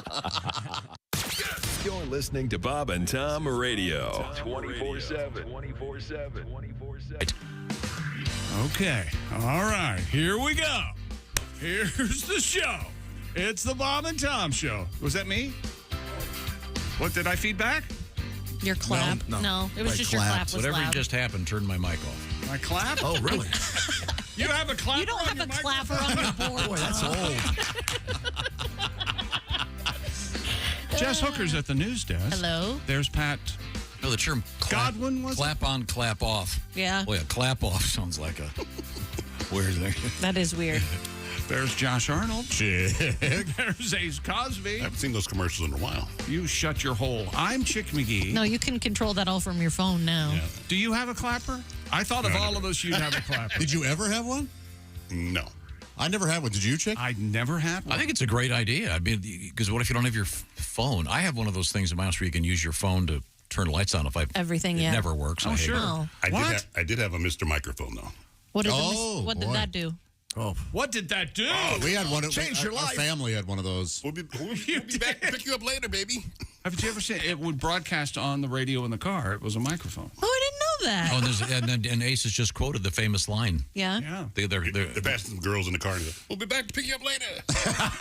What they didn't tell you in the commercial was the girls that you were trying to pick up had to tune the radio to the frequency that would pick up the microphone. Oh. They made it look like if a car run, you could just be on the radio in the car, but that on the That's microphone. fine. Yeah. And it was something. kind of sexist, kind of The commercial? kind of aggressive. Everything was different then. It was hammer time. We didn't know what we were doing. What year was this? Oh, man. That was a while back. 80s? But I mean, Yeah, there was we had to, what was the one with, was it the dyeing your mustache or your hair with the... That wasn't that long ago. Yeah, that was recent with the... Keith, yeah, that's right. Standing at the bar. Keith Hernandez. Oh, Just for Men. His beard, yeah. What did he say? Oh, these chicks will pay attention to us all now. of a sudden, he's like walking into a hotel bedroom or something. Yeah. Oh, gosh. I mean, it was like you dye your hair, all of a sudden you're getting strange bush at some at some post-game sports bar. Okay. Such a vain procedure. But it wasn't very subtle. Idiots. Hey, I can't get laid. Dyed my hair. Look at this. It's a poontang party. Pat, you don't care for guys who Oh, what a vain thing to do. Okay. Yeah, I agree with Pat. It's natural. horrible. Did one ever, when you used to dye your hair, did What? it ever lead to what Tom just described as a poontang party? The opposite of a poontang. I like the mention of the word bush. That was... It was that dated it. It was probably in the post-Bush era, which is what we're living in now. Even if there wasn't a bush, would you call it a bush? No. It's the area. Yes, I think it would be the area. Yeah, but I don't know. No. So what do you call it when there's no bush? I call it Christmas, man. I call it happy birthday to me. Happy days are here again. Yada, da, da, da, da. He's shaking his head. Okay, well, now we have a really disgusting news story coming up. I want to get this out of the way before our guests arrive. I don't want to be embarrassed in front of them. Pat McGann, comedian, will be joining us. No neck, man. Along with Haywood Banks. We'll also speak with Al Jackson shortly, find out what's going on in the world. But we have a story that takes place in a trailer park. Yes. And we have a couple tributes. What have you got? A Florida woman is facing a felony charge after she allegedly shoved dog feces into the face of her elderly neighbor. According to the criminal complaint, the 28-year-old suspect... I'm sorry, this sounds like something I want to do and might do. The 28-year-old suspect, Ms. Callie Robertson, got upset with the 76-year-old victim. So now slow down for a second. So you've got, and this woman's quite attractive. I saw the... Her mugshot? The Not, mugshot. not overweight at all, just a beautiful No, I woman. mean, what would possess you to... Oh, wait, it says... Ms. Robertson claimed that she became upset with Mr. Daniel Powell because... 76-year-old man. Because he would always speak with her while she was walking her dog. Boy, don't you hate that? Yeah. That's actually right up your alley, a reason that you would do that. Yeah. The 28-year-old allegedly took an unsecured bag of dog feces and pushed it into the victim's face, leaving feces smeared on his face and the bag on the ground. At least she was taking her bag out there and doing the right thing. Yes.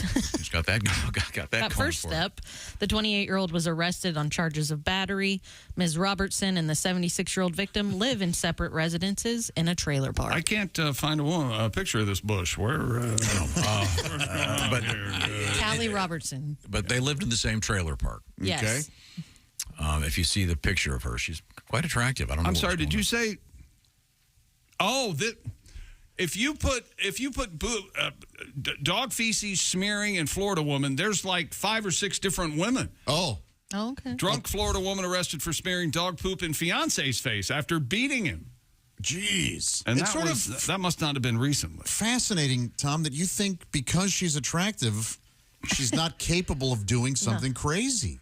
No, she doesn't look like the typical insane person you see in these photographs. That's exactly the point he's making. I thought he was saying she was too hot to live in a trailer park. Well, he probably is saying that, too. But I don't like that there's no context. Like, he's talking to her. Is he harassing her? Or yeah, is that's he what, just... that's what you have to wonder. Yeah. Oh, what yeah, was he- what's he okay. We don't know what actually this old guy's saying? saying to her. Yeah. Hey, cutie pie, you want some of this? Yeah, who knows? Right. But still, hey, bushy baby. Again, what I take out of it is someone who is a constant dog walker, and I always have my bags with me. I have typically I'm walking 2 or 3 dogs, and right. I've learned my lesson. You got to take multiple dog bags. Double bag. You need like now. Hang on with. You need like an actual Calliope player behind you as you're out doing whatever you do. The other day, I'm out with 2 of them. I've got 2 dog bags. Right. Here we have incident number 1, grab the bag, tie it off, keep carrying it. Incident number 2, tie it off, keep carrying it. Then all of a sudden, I've got incident number 3, and I'm not What do I do? So this is I've been in this situation. So when you do the first bag, you knot it as close to the No, but you have to do the pile, but then you can create another bag. Like you could create knots and put it on top of that and then knot it again because those are long bags. No, the bags are big. The bags are cheap. Take it out. You got to take it extra. Because the way they work, you put your hand in it, Josh. So it acts like a glove, and you take it, then you do the sleeve. Yeah, you turn it inside out. Yeah. Always take an extra. That's my advice for the day. You're welcome. So this lady lives in a trailer park, and she's, as you said in the news story, sadly smearing dog feces on an elderly man. But we don't know what he did. Right. We do have a couple of tributes. This is a song that was written by Pinkard and Bowden and Tim Wilson. So I thought we'd feature the little two in a row here. We'll start with the Tim Wilson version of it live in the studio, and then we'll go to a special live day recording of Pinkard and Bowden as we hear about the trailer park woman. She's got tattoos on her backside and a car jacked up out front. My neighbor next door's a known road whore, and she's off on a husband hunt. Spends her days in the laundromat, washing and drying tube tops. I ain't real crazy about my old lady, but I don't really think I'd swap. Spends her nights in a strip joint, doing an exotic dance. In an out-of-date pair of platform shoes and worn-out spandex pants. Her kids still live with her mother and her stepbrother who's unemployed. And drives an old chartreuse Pinto and sleeps with a dude named Floyd. And she's a trailer park woman. She's a mobile home princess. She's the queen of manufactured housing. She's a trailer park woman. She's a mobile home princess. And me, I'm the trailer park king. 1, 2, 3. She's got tattoos around her Harley Davidson in the den. She's got an open door for the Marine Corps. She's looking for a few good men. She walks out to her mailbox in her see-through pink tube top. If it wasn't for her biker friend, somebody would have called the cops. And she's a trailer park woman. She's a mobile home princess. She's the queen of manufactured housing. She's a trailer park woman. She's a mobile home princess. And me, I'm the trailer park king. She spends her nights in a strip joint, doing some exotic dance. In an out-of-date pair of platform shoes and worn-out spandex pants. Her kids still live with her mother and her brother who's unemployed. She always called me Elvis, but she knows my real name's Floyd. She's a trailer park woman. She's a mobile home princess. She's the queen of manufactured housing. She's a trailer park woman. She's a mobile home princess. And me, I'm the trailer park king. She's got a bad reputation. She's the talk of the neighborhood. Maybe her place ain't Graceland, but the furniture's just as good. I often look through her window when she's getting dressed inside. She don't mind, she looks up to me, 'cause I own a double wide. Got a concrete block foundation, she admires it so. She always comes a-knocking whenever there's a tornado. And she's a trailer park woman. She's a mobile home princess. And me, I'm the trailer park king. Pinkard and Bowden. Very special live day with Pinkard and Bowden. Interesting Eagles trivia for you here. Richard Bowden grew up in Linden, Texas. Yes, he's in the Richard's in the documentary. Yeah. And he a picture of him anyway. His best friend was a guy named Don Henley.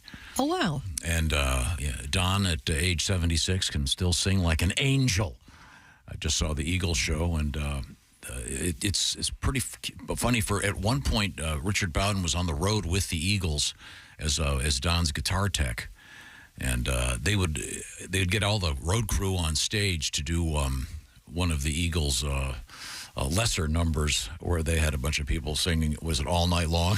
There's some crazy thing. Oh, yeah. Remember that? John McEnroe and a bunch of the tennis players sang back up on the Monster Tones? Yeah, something like that. Yeah, but there's a little Eagles connection there. Now, coming up, we have comedians Pat McGann, Al Jackson, Haywood Banks on the roster. We now turn to the news desk. Sitting in for Christy Lee, it's Jess Hooker. And I don't know what you were planning on reading, but did you see I have a feeling you're going to tell me. No. Coming up, I chose not to do a story this morning because I thought it was too disgusting. Can I make a guess that you're going to mention it here? I'm going to mention it without doing the story. Is that right? You didn't print it and slip it in here, did you? No. Okay. It's a really kind of a thin ice topic. It's about a British thing served at various events. No, you printed it. It's in here.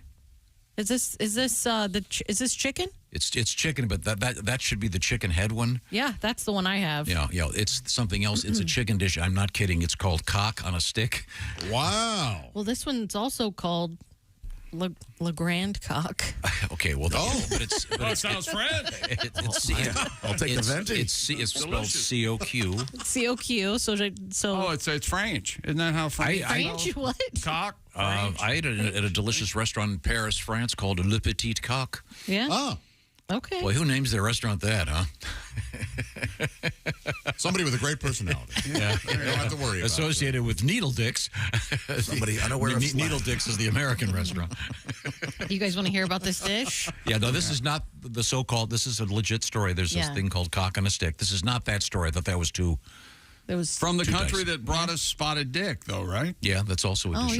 Yeah. A UK restaurant is serving a chicken pot pie that features the chicken's head sticking out of the pie. Love it. Hilarious. The $30. When his eyes pop out, the pot pie's done. No? Yeah. Okay. For $30, you can get this dish known as Le Grand Coq. Mm-hmm. It's from the London eatery known as Fowl. It's just disgusting. The pie is filled with chicken hearts, livers, and coxcomb plants while showcasing the chicken's head, wings, and feet poking out of the pastry on top. You ever see the movie Alien? Sure. Yeah. That one scene. Come here, Josh, can you... Looks like it's coming out of the... Yeah, would you mind stepping over and look at this? It's just disgusting. According to The Sun, it is a part of the restaurant's aim to reduce food waste. It looks like a purple lobster claw. But you can see the eyes and... The alien analogy is actually dead on because it looks like it's covered in blood. It's weird. It's like it's dark purpley red and ugh. But it's a dead chicken head. And apparently it's incredibly popular. And that, it sells out every day, they say. Tom, you like chicken liver? I do like chicken liver. I mean, the pie itself sounds pretty good. Yeah, I agreed. It's just, I can't... We could recreate this. Why would I eat chicken liver and not have chicken heart? What's wrong with me? Have you ever had chicken heart? I've never had chicken heart. They're pretty close. close. But it doesn't sound... Chicken livers I'll eat, but livers actually are... They're like the filter, right? But I think it's true of almost all the food in our contemporary culture. Yeah. We're removed like 5 steps from the slaughterhouse, et cetera, et cetera, et cetera. So if I was hearing correctly, and for most of this morning I haven't been, did you just say you could recreate this? I think we could recreate this. I would have to find... I know that we can get the hearts, the livers. No. I don't know if we can get the heads. Well, I know where we can get the feet. Haywood. Oh, yeah. He could give us a... My mom has chickens, too. I could just ask her to slaughter one for us. Okay. Your mom has chickens? Chickens and ducks. Back in the back? Yeah. I have chicken eggs, duck eggs. So I have a question. Yeah. Does it matter Josh if we don't want to see a chicken head poking out of a pot pie live and in person? Does that matter? See this. You want to see it? It's so disgusting. So for health purposes, presumably the chicken head itself has to be brought up to temperature, right? So you'd have to cook. You have to cook the chicken head with the pie. Yeah, you could probably just dip the chicken head in boiling water, basically sanitize it. I don't think you're really gonna bring it up. There's no meat in there. Chick, will you be okay with it if it's wearing a tiny hat? Yes, I would love it. All is forgiven, Josh. Yes, a tiny hat. I'd like you to make this for us next week. But would you please do some research because I don't want to get. What do you get from bad chicken? Salmonella, trichinosis, well, something. One of the lots of syphilis. You can't. Everything in your body turns to water. You have diarrhea for weeks. Yeah. But the photograph. Have you seen the photograph of this show? No. It is so disgusting looking. But again, how about this? Can we get like a plastic chicken head and put it on the No. You want the real I make chicken a head, really don't good chicken pot pie. Have you ever eaten? I bet you have. I bet you've eaten.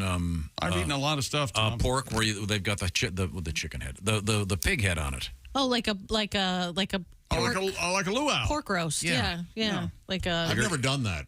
Oh, you where they dig the hole and do the right? thing. Yeah, I've never been a part of one of those. It's fun. It's kind of creepy. How about a fish? Sure, I have had that. You've had the fish head. Yeah. Yeah. Well, yeah, served with it. Do you ever have the hot dogs that have the pig's anus in the end? Yes, I like those. Because that's how you get the cheese in the dog. And you like to bleach them, right?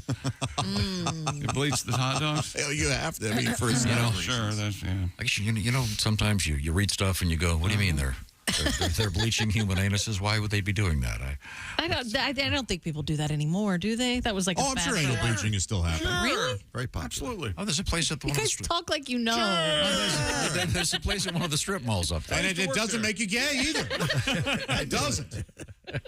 I used to work there. Yeah, but I think this really says something about the way we get our food. It's, as I said before, it's removed from being We're not farmers. animals, et cetera, et cetera. Not hunting and gathering. No. But I'm a big chicken guy. I love chicken. I think I could probably eat this. Did you guys like the chicken feet when I did the chicken feet? We all hated it. Okay. Yeah, and it wasn't so much. It wasn't in the preparation. No, I know it So wasn't. you shouldn't take that. No, personally. I don't. It's I trust. just. I mean, we They were ruined. awful. We don't agree on anything in this room ever. Yeah. Oh, really? But you all agreed Except you hated constant dislike of one another. It was real It gross. was terrible. Yeah. There's a chicken pot pie that I would like to eat. Oh yeah, you could make it out of the pastry. You make a pastry, you make that chicken head out of a pastry, and then put your little hat on it. Then you got something. Yeah, but see, that's not the point of this story. I'll have to find a chicken do you head. want We can us- find all the other things. Because first of all, I here's the feel thing. like Wait a second. my gut's telling me we're going to have to dance with someone in voodoo to get a chicken head. Here's what's going to happen here. Okay. Do it. Christy is not here right now. No. Nor is she listening. Okay. If you know Christy, please don't tell her. No. Can you imagine what'll happen when you bring that thing in? I can. Yeah, I can actually, and I don't know if I want to go there. Come on, ruining her day. Why not? We could have a cute little song. And A cute song that'll help. Yeah. Chicken head. Okay. I got something. Doesn't that sound? Doesn't chicken head sound like the nickname of someone in a novel? Hey, chicken head, Yeah. get in here. In the frat. Chicken head Jones. Hey, Chicken Head George? What was the- Chicken head got the keg. You got a chicken song, Pat? I'm a pot by the chicken dish. A pot by the chicken dish. And poking out, making me shout, pot by the chicken dish. Okay. Why is chicken foot cool and chicken head is not cool? Why is that? Yeah. Doesn't chicken foot sound If you cool? call it Chicken Foot Johnson, Yeah. sounds cool. Oh, we would always call it. My mom would call us chicken head. If when we woke up, you had bed head, you had chicken head. Yeah. Yeah. Oh, And little then- baby chicken, yeah. And there's a kind of sort of meat on the chicken feet, right? They're supposed to. There's tendons and stuff. Yes, they say. we bit we into bit them. I in hated the it. skin. And Yeah, then it was rough. I think what bothered me was there were nails There Yes. were nails. on the chicken feet. Yeah. Do you not remember this? I just remember hating it. and they were painted. Okay, so Yeah. Would you please do some homework so we Yes, don't I will. die? I'll make a pie sans head and make a pie with a head. Sauce. Sans. All right. Sorry. Sans head. Yeah. Can we vote on this? What do you want? What do you mean? Would you get freaked out, Ace? Ace wants all chicken head. Just a bowl of Just chicken a head. full chicken head. Can we call you chicken head from now on? Here is your best No. pot. What do you want me to do, Ace? No, that you have to do this. No, it's okay. I offered. Okay. Yeah, no big deal. Yeah, she offered. Otherwise, I'd be getting sued. You know, Tom will take one little dip and go, okay. I know, but there's everybody else here that eats it throughout the day and Ace- really appreciates it, so Ace, it's if fine. we did everything that was worthwhile on this show, we don't have that many things. Okay, chicken feet coming up. Okay, coming up, comedians Pat McGann, Al Jackson, Haywood Banks. A very interesting story about LSD in the legit field of medicine, LSD and so-called microdosing. there have been stories about this floating around for a while. This is a new one that, for me anyway, it's actually quite interesting. If you have a very common ailment out there, this might be helpful for you. We'll find out. This is the Bob and Tom Show. For a complete copy of the Bob and Tom Show contest.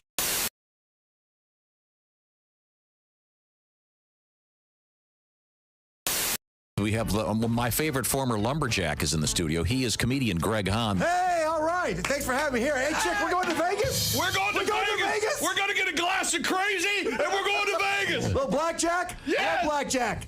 Hit me. I don't know how to play it, just like yelling, hit me. Hit me. 19, hit me. Hit me. 27, keep hit me. Take the $700. What is this, a free rum and coke? How do you guys stay in business? Then I throw the dice. That's what I do. I bring my own dice. I throw them anywhere I want. Greg Hahn is here with us. High-limit restrooms. Oh, Greg is one of my favorite people. Now, before we get to the action, you've never met Jessica before. Hi, Jessica. Isn't she pretty? Greg. Oh, beautiful. Nice blue eyes. 10. Now, let's. You look a little bit different. You've What's got going kind on of. with me? We have kind of a lumberjack shirt on that I like very much. It's a summer theme. It is. It's very plaid, nice. yes, very thanks, nice. Josh, madman. Is that right?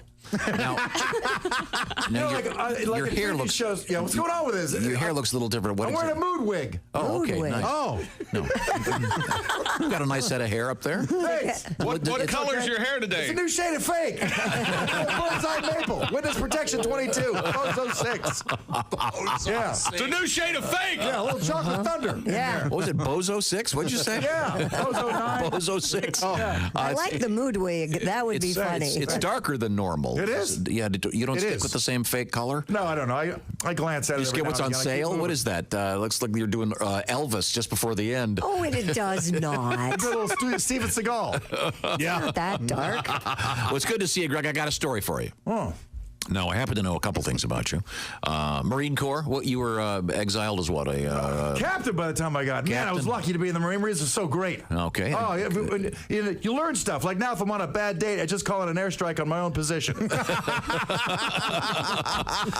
I happen to know that you have a couple of hobbies. You're a drummer. Yeah, I like the drums. You like to play the drums. As you say, bringing the thunder, I believe. Right, that's with the double pedal. Sure. For drummers, you have the condo. Double bass drum. You have the uptown condo. Well, my condo is very, I designed it myself. A lot of ladies don't realize a single man designed my condo. Like the ping pong table faces the drum set. Feng shui! Greg, how's your dating life? Are you kidding me? It's the best. I don't mind being exclusive as long as I can date a few other girls. Okay. You know what I mean? I like to get down on one knee. You know what I mean? I say, would you like to be worked into the rotation? Thank you. No, I'm dating a beautiful girl. She's lovely. She's from the Appalachian Mountains. Oh. Yeah, she's a professional clogger. Okay. Not a toilet she can't clog. Come on, everybody. Come on. No jokes in here. Wake up, people. Well, that went from bad to worse very quickly. You using the dating apps, Josh? I'm not, no. Come on, get in there. They work. It's a good time. They do. For me, it's a bloodbath. Oh, really? In prison, yes. I approve everybody. You know what I mean? Prosthetic head, yes. Dude in wig, close enough. Nothing. They don't hit you back. Bloodbath. Like them all. I like Josh's answer. They work. You don't want to date. I'm not ready. And there's somebody in your house. Yeah. Who wants that? I want to square and tell Jessica how it works. How does it work? Hey, let me tell you something, Jessica. You play hard to get. I play gone for life. I got stuff with a cold shoulder. It's called scorched earth. He's right. That's the way he does it. I stayed with this girl. I say, you want to go to dinner? She said, I'll let you know a little later. So I'll let you know right now. I already ate. What a catch you are. You don't like girls to play hard to get? No, I don't tolerate it. You don't tolerate it at all. I'm out. And now, what's your day like? You wake up. You wake up at your. That's a great question. What is your day like? You wake up at your compound, your home. Well, no, you live in a condo, right? Yeah, I got the condo. I got the drum set. I got the ping pong table. The whole thing. I got the bird feeder. You want to go 4 to 1, sugar to water? Oh, you have hummingbirds. Water to sugar. Yes, yeah, hummingbirds. Sit out there for about 3-4 hours. Watch the hummingbirds. You have a lot of furniture in your place? Not a lot of furniture. As a matter of fact, I'm going to change things around now. Oh. And I'm wondering, do I want to get like a full-blown, unapologetic orange shag carpet? No. Okay. No. Well, that answers that. Okay, good. Well, Do you your have a- condo's tastefully decorated. Not isn't really. it? It's solid colors. It looks crazy. Oh. It's it's pretty. It's clean. It's Okay. bright. You But I keep might rip the things carpet clean? out. Yeah, I keep things clean. So you wake up in the morning, look in the mirror, and say, What am I? Okay, right. Compare myself to other guys. Serious guys. They have wives, kids, and whatnot. I look at myself. What are you? Some kind of genius? How's that bit go? I can't remember my bits. I got to be doing the bit to remember it. You wake up every day and you go work out. I walk around. I drink a little coffee, walk around. You know what I do on a show day is I hold perfectly still. I put the air conditioner on frostbite. I don't move. I never bring a date because I can't waste energy during the day. I got to go bananas at night. You know what I mean? But if you bring a date somewhere, you're playing a comedy club. She's like, let's go to a water park or something. I got to explain to her, I am the water park at 8 o'clock tonight. Hold still. Be quiet. AC back down to 61.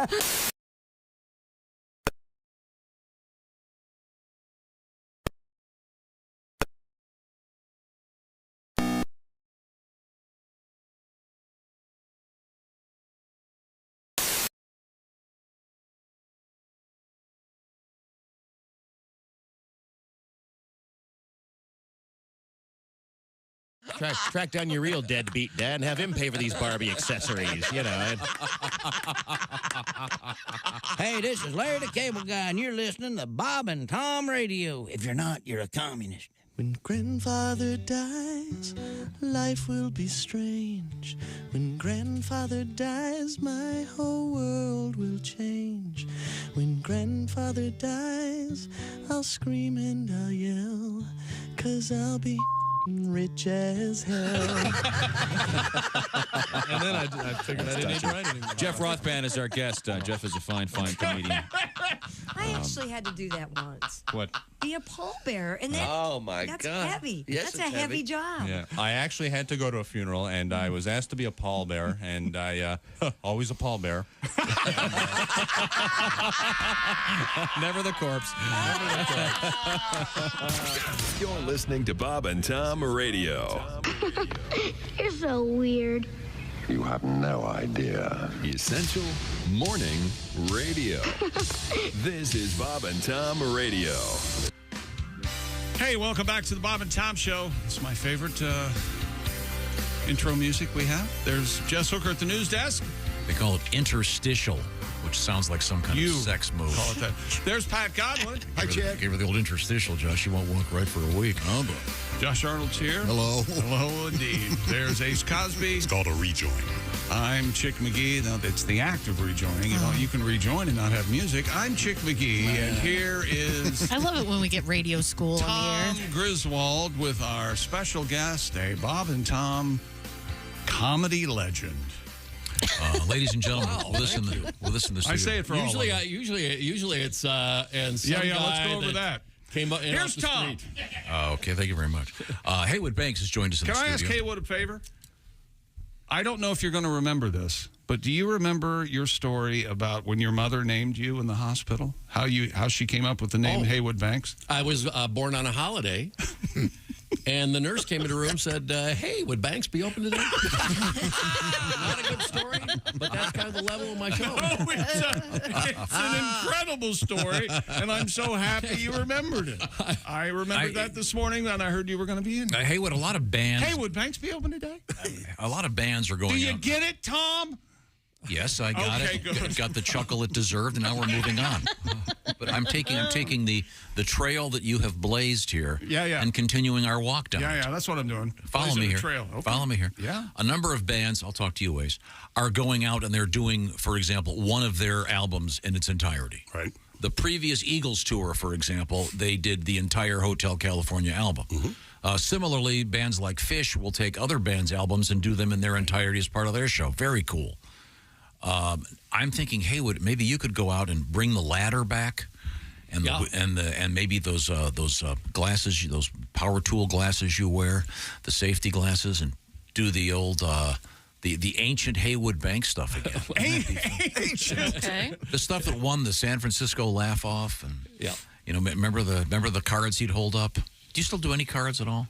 No. After 15 years of carrying a ladder through the airport, it just got to be too much. Have you ever flown through Minneapolis? There's no two gates that are within a mile of each other. So I would have my guitar, an amp. I had a bag of props. I had my regular suitcase plus a ladder. And so it would take sometimes 7 or 8 trips between gates in order to Do you know what we're talking about with the ladder? No. It's kind of hard to read. It's kind of a visual gag, but he set a ladder up on stage. Did you ever see this, Josh? I did. I saw it on it was either a Young Comedians, HBO Young Comedians special. It's Or a euphemism even then. But I did see it, yeah. Couldn't they have arranged for a ladder to be where you were going to perform? You put it on your rider. Those days, sometimes they don't cooperate. Okay. Yeah. All right. And they wouldn't have the right kind of ladder. Right kind of ladder. The ladder had to have a specific set of words on it. Yes, I know what they are. It said not a step. Okay. And so I would clarify that, because some people don't even look at that where it says not a step. And so I had to, maybe we can specifically arrange the point somebody out classic saying, Haywood tour. This is not. So why don't we start with a classic Haywood song, as if we were doing the classic Haywood tour? Because I want to play this new song. Okay. Would you know it yet? I was told you had to rehearse starting. I have. I have 2 new ones. I think I know this one. Okay. Give me a guitar test. I want to see if the guitar will.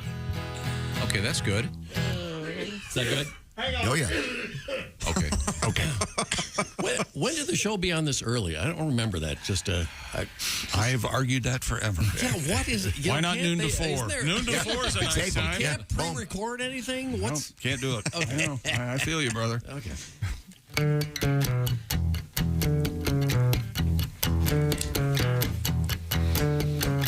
Usually in the springtime or any time of year, right out at the curbside they magically appear, popping up like mushrooms after a 3-day rain. What generous soul would set them out? I can't think of a reason. Pick one out before they sprout. It's wet couch season. Wet couches. Sign on it says free wet couches. They're free, can you believe it? Wet couches. Country plaid or pleather. Wonder how a wet couch can tie a room together. Slightly smoky, slightly fishy, slightly catty, slightly mushy. Just sit on that garbage bag and you won't damp your tushy. Around the neighborhood, so far, so far, so good. Wet couches. Me and Sean was cutting lawns, saw one down on Brook Street. Circle rack around the block to have another look. Seat pulled to the curb and it looked sweet. Grabbed each end of the sofa seat like picking up a kiddie pool. Someone filled with concrete. Dollar saved is a dollar earned. Flashers on like FedEx. Loaded next to zero turn and headed to my apartment complex. Wet couches. Sign on it says free wet couches. They're free, can you believe it? Wet couches. Country plaid or pleather. Wonder how a wet couch can tie a room together. Slightly smoky, slightly fishy, slightly catty, slightly mushy. Just sit on that garbage bag and you won't damp your tushy. Around the neighborhood, so far, so far, so good. Wet couches. Now you can get your brag on, leave that giant tag on the sofa from the furniture store. But nothing makes a statement like the fragrance of old basement, wafting off a sidewalk section on your store. Struggled, soggy, so...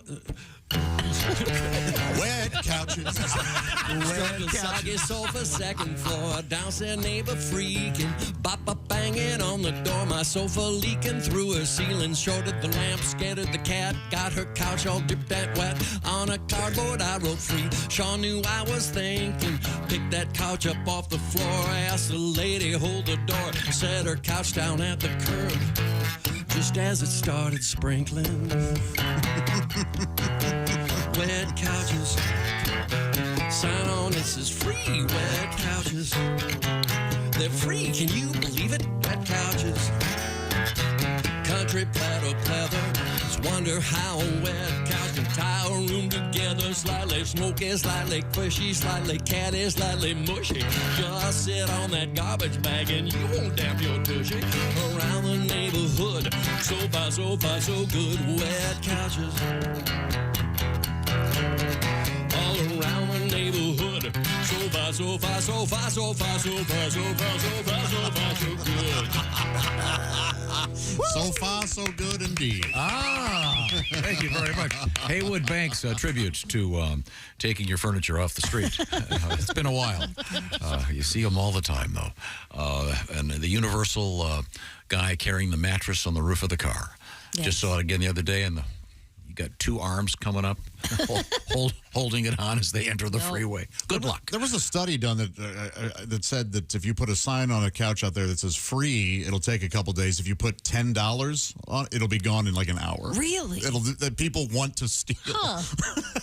They want to steal. Yes. All they need is an opportunity. So if it doesn't rain, then you got a wet couch. Mr. Haywood Banks, tonight, the Rhythm City Casino in Davenport, Iowa. Friday, Diamond Joe Casino in Dubuque. And Saturday, the Olympic Theater in Cedar Rapids. I think you were just there, right, Pat? Yeah, Well, you Josh got to too. It was do fun. the wet sofa song in Davenport. Of course. Am I the only one? Hello. Come on.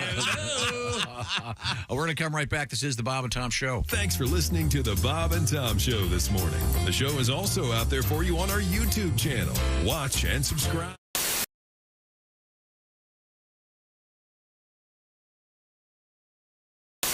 The sheepskin that you Let's not talk about the sheep.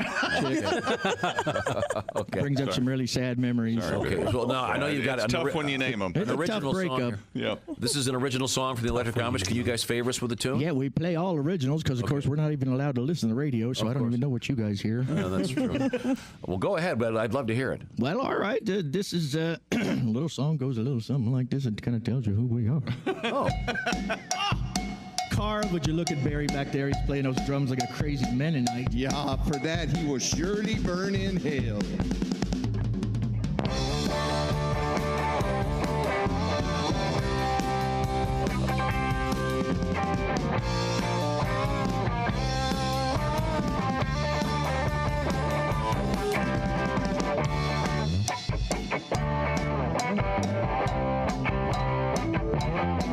Out in the field for 40 days. Plowing and planting, break easy hay. My mule Ezra's pulling the plow. I bought him from Carl for some eggs with a cow. I work all day out in the sun. Oh, but after some meals, we start having some fun. I say, Come on, Greta, lights and lamps. We're making lots of noise, but we don't got no amps. We are an Amish band. We are an Amish band. We let you build a barn. We just don't give a darn. We are an Amish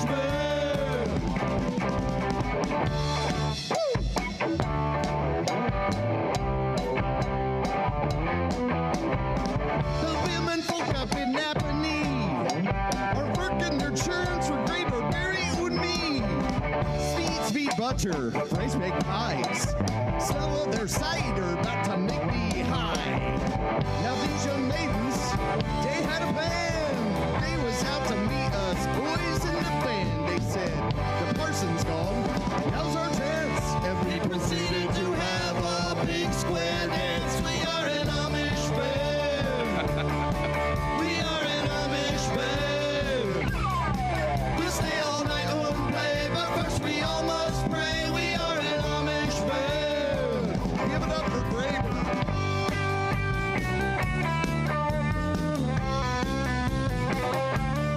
oh, merciful God, please let the rest of this solo really jam. We are an Amish band. Nailed it. We are an Amish band. And boy, Graver. We let you build a barn. We just don't give a darn. We are an Amish band. We are an Amish band. Yeah, yeah. We are an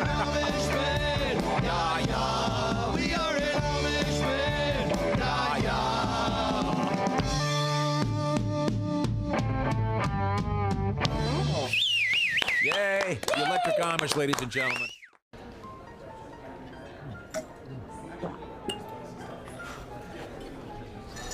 You took my breath away from the moment I first saw you. Will you marry me, Dolly? She said yes! She said yes! It's not a real person. It's not a real diamond. Real, natural, earthborn diamond. For your real love, from a real jeweler you can trust. Steven Singer Jewelers.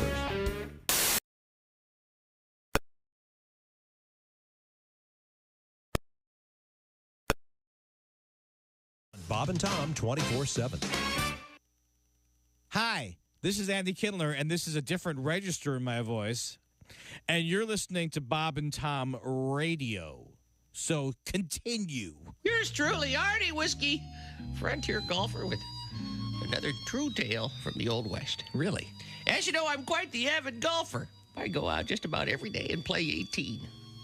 One afternoon, I decided to head on home after 9 holes. Well, much to my surprise, I mosey up to my house and I see another buggy in the driveway. Mm-hmm. Well, I kind of sneak in the house and I find my wife in bed with another fella. I was rather upset. I can see that. I grabbed the guy, got him in a headlock, dragged him down into the garage, grabbed him by the manhood, stuck it in a vise, and squeezed it real tight. Uh-huh. He started screaming, "Oh, Artie, you're not going to cut it off, are you?" I said, "No, you are. I'm going to set the garage on fire."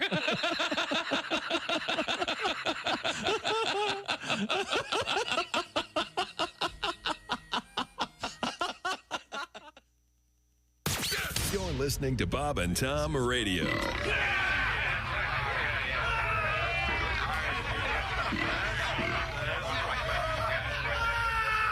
Essential Morning Radio. This is Bob and Tom Radio. 24/7. 24/7. I did a show at my brother's fraternity last time I was there, and they're all giving me the ideas, like how to, when they drink, how they get around, because they know they know drinking and driving is wrong. So they have this thing where they get really drunk, and then they walk to Domino's, order a pizza, and then when they go to deliver it, they ask the guy for a ride. Thinking, that's a good idea. Home in 30 minutes or less. The drinking and driving is the designated driver is a good idea, but what always amazes me about that is they give these designated drivers coffee all night. They're like, "Have another cup of coffee." "Hey, Bob, that's a designated driver. Hey, that's a good thing what you do with your friends. Here's another cup of coffee. Have a soda. They're not better off than someone that's had a six-pack. They get pulled over. They're wired out of their gourd. Like, "Officer, I'm the designated driver. I think you got to take care of these people." The cop's like, "Why don't you let the guy in the back puking drive? You can run ahead of the car, make sure it doesn't hit anything."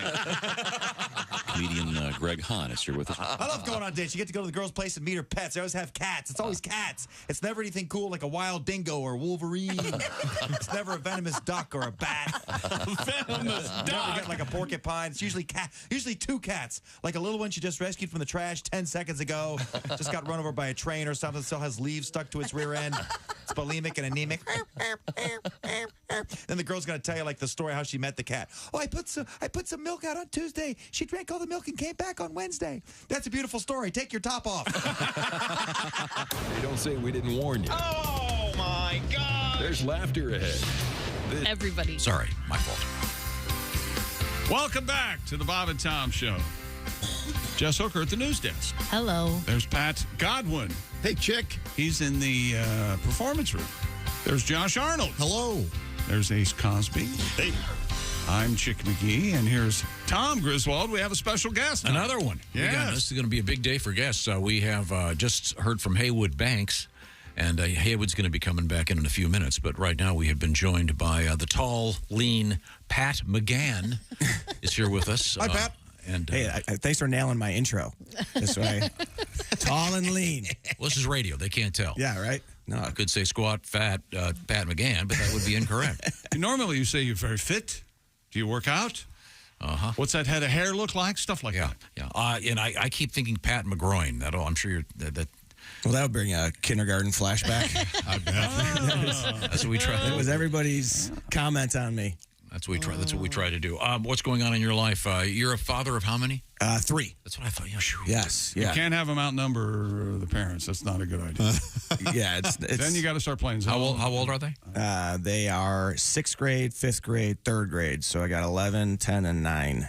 Boy, that's a lot it's of like a countdown. A lot of Christmas concerts and stuff. It's a lot of. Well, now they're in sports, which has been ruined by all these dads that didn't make it.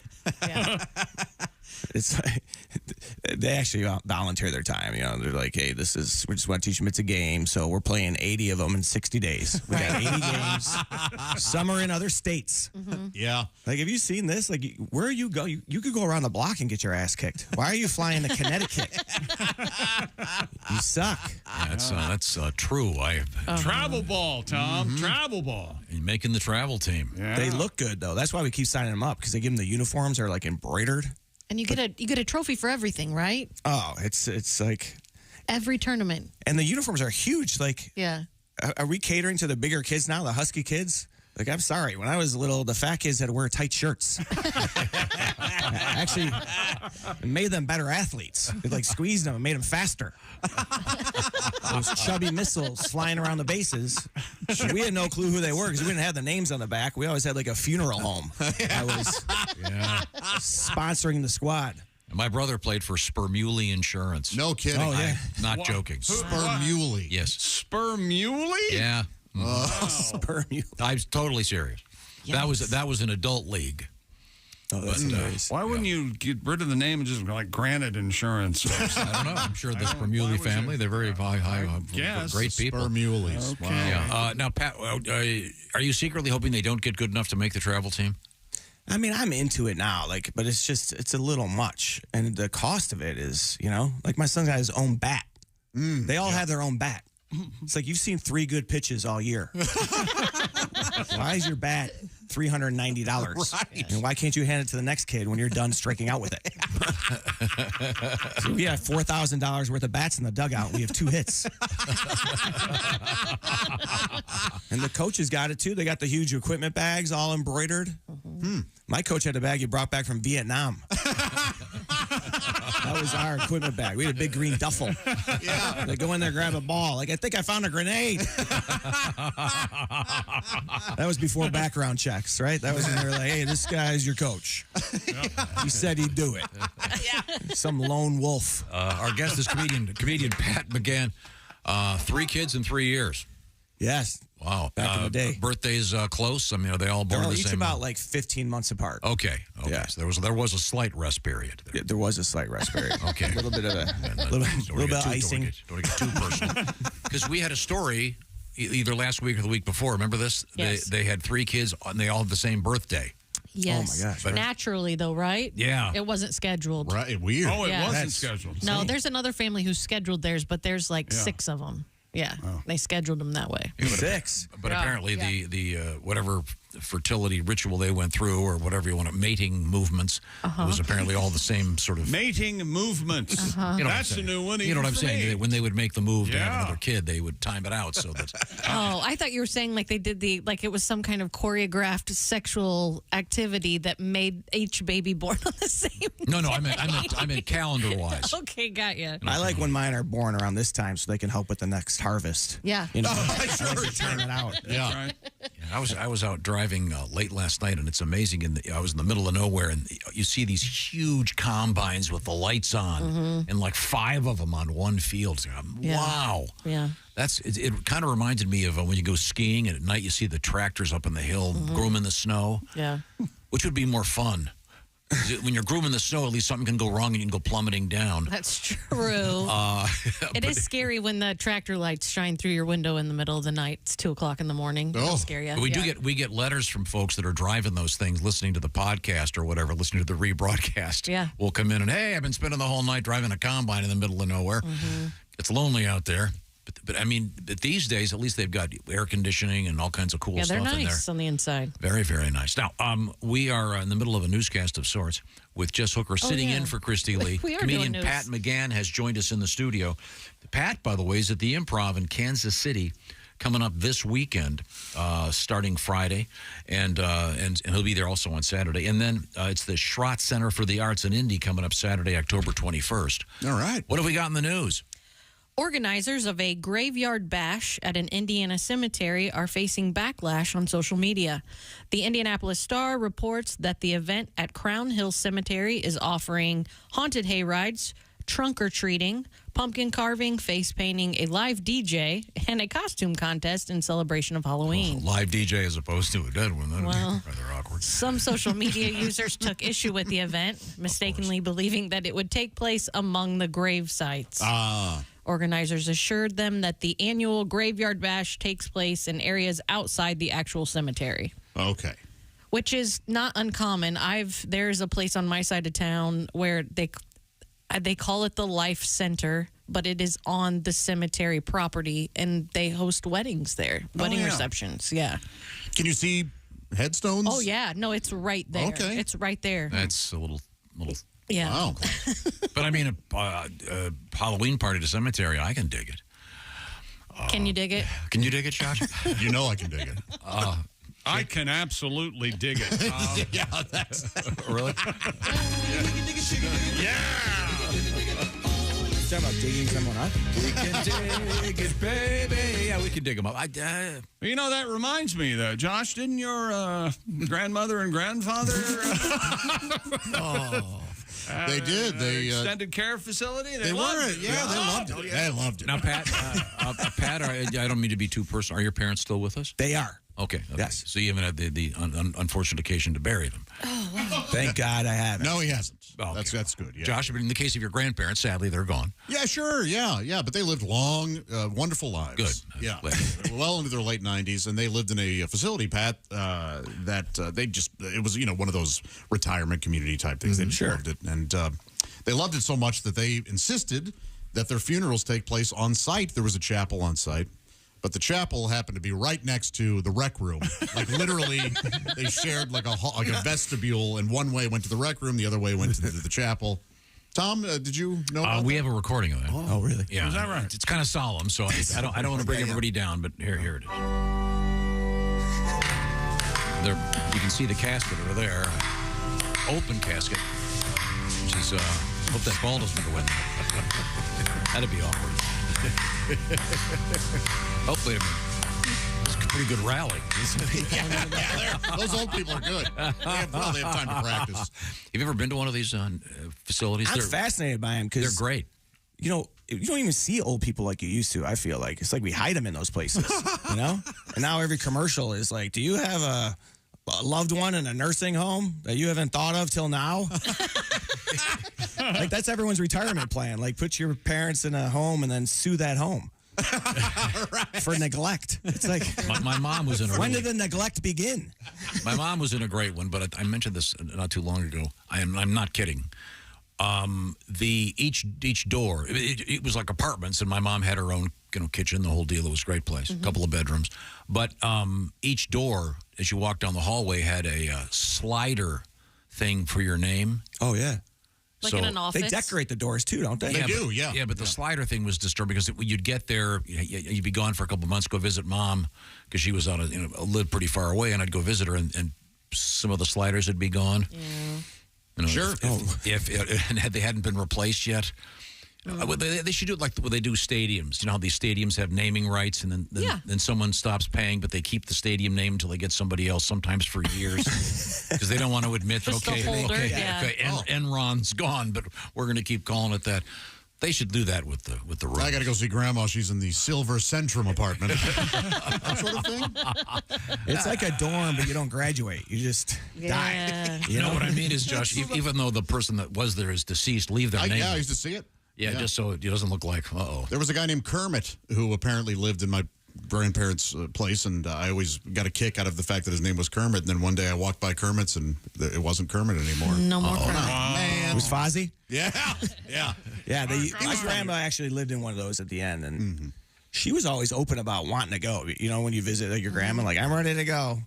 I wish the Lord would take me. Yeah. Like, that makes me feel like good company, Graham. You'd rather be dead than hang out with me? What do you mean you're ready to go? Those dishes aren't done. You got some work to do. Again, jumping on board the sympathy train with all of us. Right now. He's fitting right in, isn't he? Yeah. Coming up, we're going to talk with Al Jackson. Haywood Banks seems to be working on some elaborate song on the next room. I can't wait to hear that. Right now, I want to talk about my buddy Steven Singer.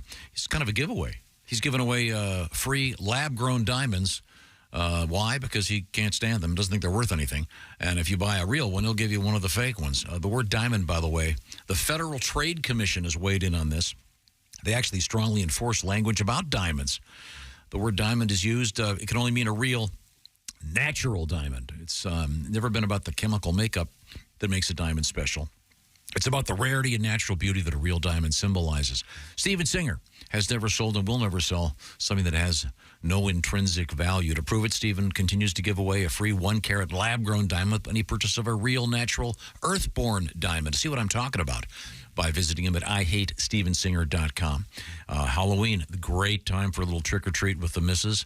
Oh, look, here's your trick-or-treat. It's diamond earrings. Well, isn't that nice? You'll be a big Halloween hero. Do whatever you want. Have some fun. Go to IHateStevenSinger.com. See the great selection of diamonds and everything else that he's got. IHateStevenSinger.com. By the way, Steven, famous for his free upgrade. Get the same quality and the same price that you paid the first time and upgrade it to a nice bigger one. You'll get the full value. Also famous for his great quick shipping, etc., etc. Get all the details, gift wrapping, and more from Steven Singer at IHateStevenSinger.com. Coming up, a little bit of Al Jackson, a little bit of Haywood Banks, and Mr. Pat McGann. Pat, once again, on his way to the Improv in Kansas City this weekend. This is the Bob and Tom Show. Bob and Tom.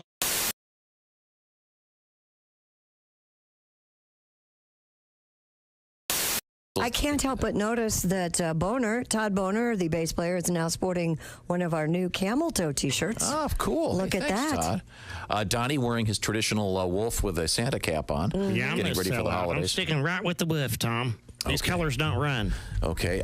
Dusty Privet in there on the drums. Scotty Winkler on the guitar as Donnie Baker and the Pork Pistols have rejoined us here in the Napa Auto Parts Studios. Now, coming up, of course, the Napa Shoe-In of the Week and the Napa Tool of the Week. But first, Donnie, you've got something new for us? Yeah, if I can remember the verbs, too. We got so much fog in here. There's more fog in here than the steam room at Joe Jen's Spa when you pay extra. I swear to God. But, yeah, this tape is a dedication tape. It sort of ties in Tom Petty's and Thanksgiving, Tom. Okay. Because it's about Tom Petty. It's a tribute to him. We lost. Our band's always been fond of him. And then the wishbone. Everybody's got there's going to be a fight over the wishbone this Thanksgiving, and that's what this tape's about from Donnie Baker and the Pork Pistols. I can't wait.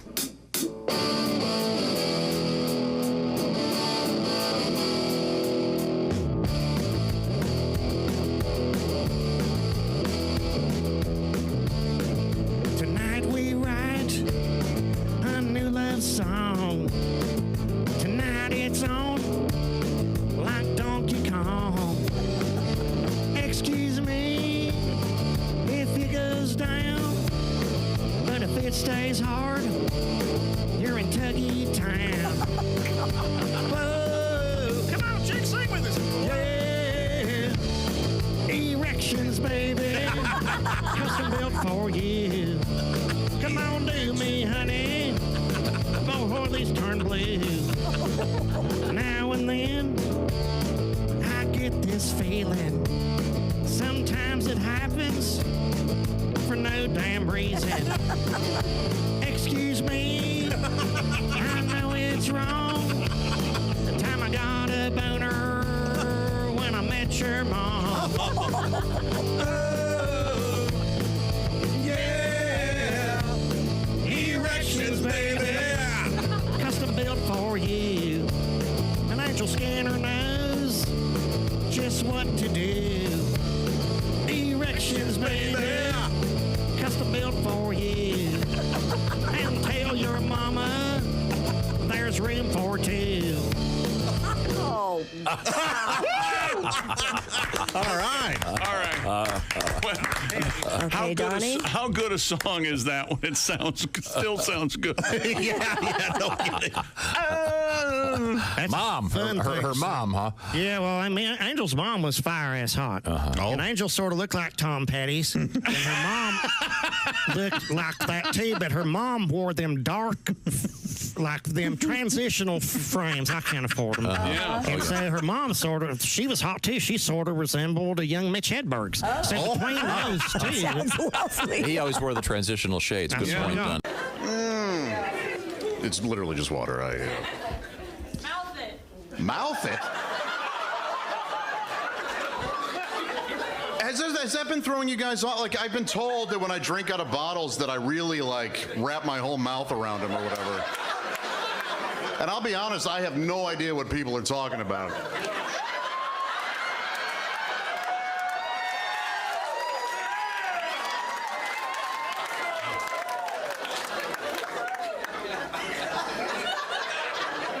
How we doing, fellas?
And you're listening to Bob and Tom Radio. All right, this magician, he gets his job on a cruise ship. So he's working this cruise ship, and he does his act every night. In the front row is the captain of the ship with a parrot on her shoulder. So every night he does his act. Well, by the third night, the parrot starts figuring out this magician's act. So he starts heckling the magician, and it's in his sleeve. It's under his hat. His assistant has it. So that night, they hit an iceberg, and the ship goes down. The magician wakes up floating on a piece of driftwood, and the parrot is sitting on the end of the driftwood, and they stare at each other for 2 days and don't say a word. They just look at each other all mad. Finally, the bird goes, "I give. Where's the boat?"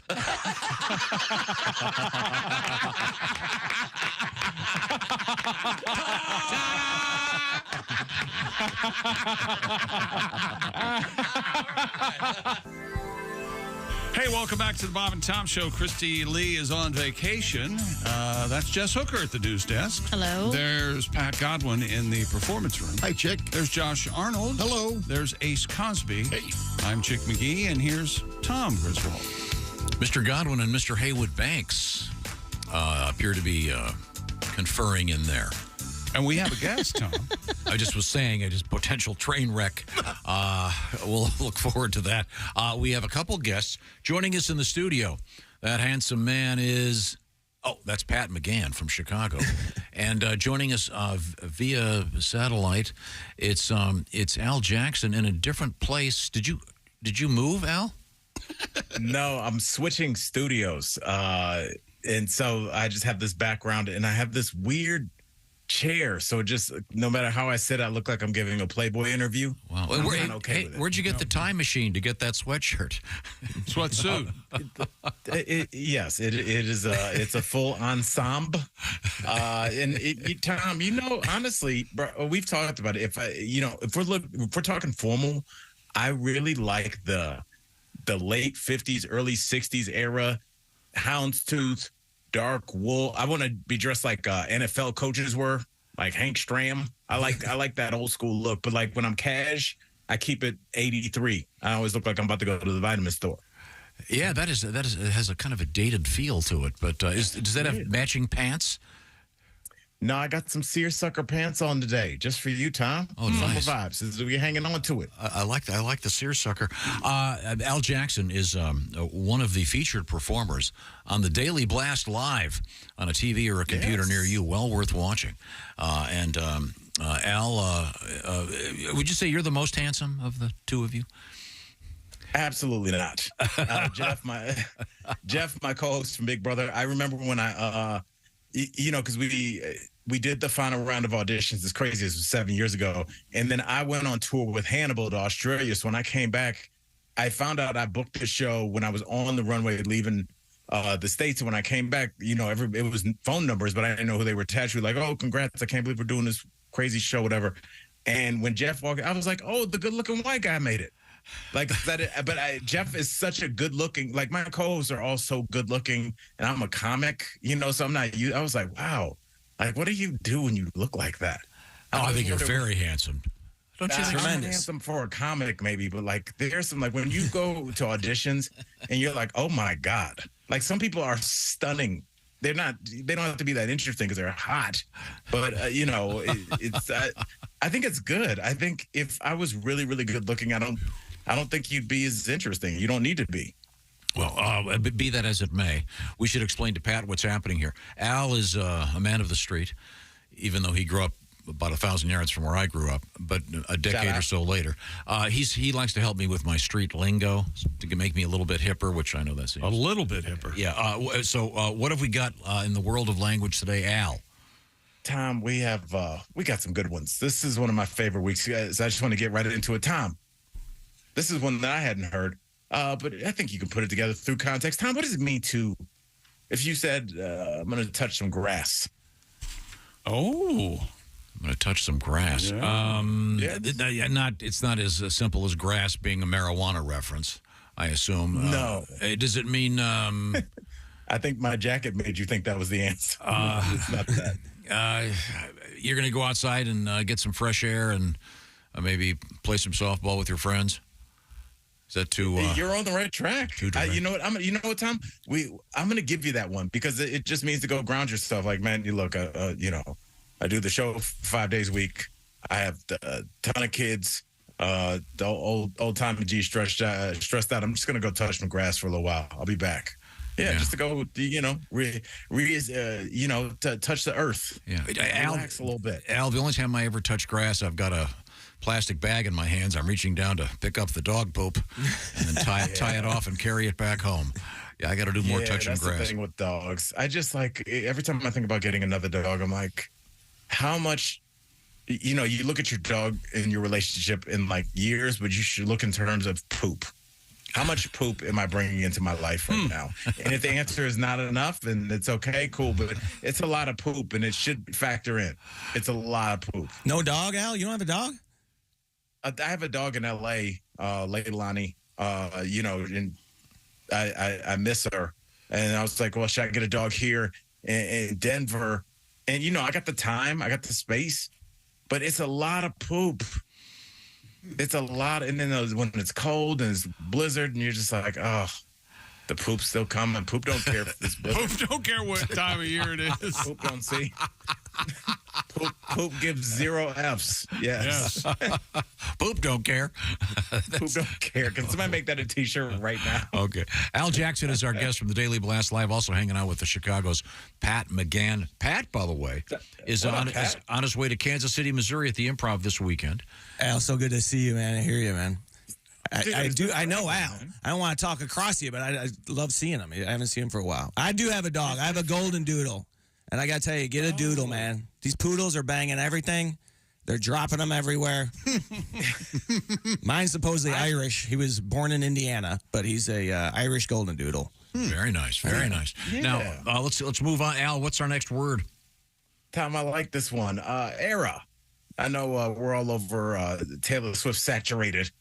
So just era for men of our era gives us the chills. But when would you use the word era in a sentence? I got the answer wrong. I made an error. I've got one. How about this? The coach of Notre Dame football used to be Ara Parsegian. Oh, that's very good. Oh, there you go. But it wasn't. It was ARA instead of ERA. Use it. I'm trying to be funny. Use it in a sentence, Al. Tom, summer's winded down, and it's kind of good because I like hearty foods. I like soups. I like like a nice hearty soup. I guess you could say I'm in my chicken soup era. It's like whatever you're like really into at that time. You call it if your you're buying era. a bunch of Oh, tracks, like a trend that you're. yeah, but just it's personal to you. So like if you're just like, you know what I've been doing? I'm making homemade. I'm in my homemade sushi era. Wow. Dude, I'm in my divorce era. Oh, That's what I'm in. Oh, are you? Yeah. You got anything I can put in my air fryer? I just got done with that. Hey, Pat, stay strong, bro. Oh, man, you know. Yeah, I know. Hey, bro. You can go touch half your grass. Me too. I'm what I'm learning from Al. Al Jackson. Tom, so use it in a sentence. Let's see. I know what you mean. I just don't want to use the same. I don't want to use it the same way you did. Well, make it personal. Okay, I'm in my everyone's mistaken me for my own children's grandpa era. Oh, that's a perfect use of it. Yeah. Pat, I've got girls that are fairly young, so everywhere I go, yeah, they think they're your. Yeah, it's people going, oh, isn't this nice Grandpa's Day with the girls? No. No, I'm still an active man. They don't deny it. They think it's hilarious. Well, hey, Daddy, that guy thinks you're a grandpa. Your fertilizing era has been long. Yes. Yeah. I could still be in my fertilizing era. Yeah, you got a great era going, man. There you go. Brace yourself. He has 7 kids. Okay, Al. Let's move on. I'm in my I'm in a hurry era. All right, Tom. Let's do this one. I like this. Gatekeep. When would you say? I'm not trying to gatekeep. That's kind of what I do here. Kind of get the thing moving this way and that way, and have this happen and this not happen. Is it that? Yeah. Well, you would use it more like you're not trying to be shady. So it's like if I go, Tom, every time I drive past your house, as your neighbor, I'm not trying to be jealous, but your lawn is pristine. Who does your lawn? Like, pass me their number. And you're like, look, I'm not trying to gatekeep. I don't even know this guy's number. He's a weird guy. He shows up. I don't know who pays him, but he just does it and he goes. But I'm not trying to not give it to you. I'm not trying to gatekeep. I just don't know his number. So it's just a way to be like, I'm not being shady. I don't have the information to give you. But in fact, you do. No. No, you don't. Oh, no, okay. You don't. Okay. Yeah, that would be shady. Oh, I see. Okay. Yeah. If you so gotta, Tom, use that in. Do you get the context of like when you use it? It's like I just don't. If somebody gives you a compliment and wants to know how you did it or where you did it or what you've been doing to look so young and fine as you do, Tom, and you go, look, I'm not trying to gatekeep. All I do is use regular Dove on my face and my skin looks great. I don't know. I'm not trying to gatekeep. I would tell you if I use the product. So it's just like you just saying like, hey. I'm not trying to be shady, but I don't have any info for you. You got to just continue to struggle. Okay. Tom, you were admiring earlier my Foghorn Leghorn mug, and you said you wanted one for yourself. I'm not trying to gatekeep. It was a gift. I don't know where they got it. Oh, that's very good. I don't know where they got it, so yeah. I can't help you. That would be beautiful. A gift from someone that hates him. A fine listener. That's like a mug you give people to let other people identify them as a person of interest. Anybody with a Foghorn and Leghorn mug. They know that I portrayed Foghorn Leghorn at Six Flags, Al. So that's a great cup. There's actually a story. I love Foghorn Leghorn. He's one of my favorite cartoons of all time. He was great. Is the one in which there's the one with the my father. Remember that one? Sylvester's son. The Sylvester's son. The cartoons are the best. And he the kangaroo and the mouse, and then Foghorn Leghorn. I love the way he goes. Son, just great stuff. Nothing is better. I would love a Sylvester cup, Josh. I would drink from it as well. Oh, okay. No. Is that code for something? No. Okay. No. Al Jackson is our guest, and Al, I'm ready to move forward here. I'm learning a lot today. Tom, we're doing a lot. We're going to keep it going. Tom, what would you use the phrase, it's giving? When would you use that? It's giving. Giving. I'll give you a big hint. It's almost like the first half of a sentence that everybody would know what it meant. So if you just chop the last half of it, it's really just an abbreviation of a full sentence. Mm-hmm. Do you know what this is? I do, yeah. Go do it for me. Yes. All right, Jess. So I don't know how I would use it in a sentence. Let me think for a second. But I know that you want to say what that you nailed it, that you executed it, that whatever it was. Like, so if I however I dressed was for a ball or for a formal event, and I saw another woman, mostly women say this to women, it's giving. Like, I nailed it. Whatever I was trying to do, I look great. Shoes, hair, makeup, outfit, everything is giving. In other words, I would never have occasion to use that. No, you would never. You might hear Kelly say it, but I don't. Not about me. Now, see, Jess, I would say that in the way that you're using it, you would use the phrase, not so much it's giving, but you would say that Jess understood the assignment. Oh, there you go. Okay. You say that means like, it was a formal ball, and Jess came through dunking on everybody. She looked amazing. So you say, like, she understood the assignment. Yeah, it's giving. You can fill that in with anything else. So if like Jess, if like the guy that you're dating showed up to that formal event and he had on a red suit with kind of like white trim, you'd be like, it's giving Santa. Right. You don't say it's giving me the Santa vibe. No. You just cut that part off and you just say it's giving Santa. Mm-hmm. Okay. Yeah. All right. Okay. Al, one more word. Let's go. What do we got? All right, Sam. One more, and I like this phrase. Let's do this on private, not secret. Tom, private, not secret. What does that mean? Private, not secret. Private, not secret. I don't know what that means. It's between me and you, but other people know. Yes. To that point, you're not right there, but you're circling the airport. So private, not secret, just means like if somebody in the room had like a new boo, and they're like, look, I'm on national radio. I don't want to have their face out there. They might be more private than you are. So you might have a picture, like Josh might have a picture of him just holding some young woman's hand, but you don't see her face. So Josh isn't being secret about it. It's just private, So it's like private, not secret. Secret is just like y'all are messing around. You don't tell nobody. You have them in their phone as it's kind of an insult for Josh to show me a picture. This is my new girlfriend. You can only see her hand.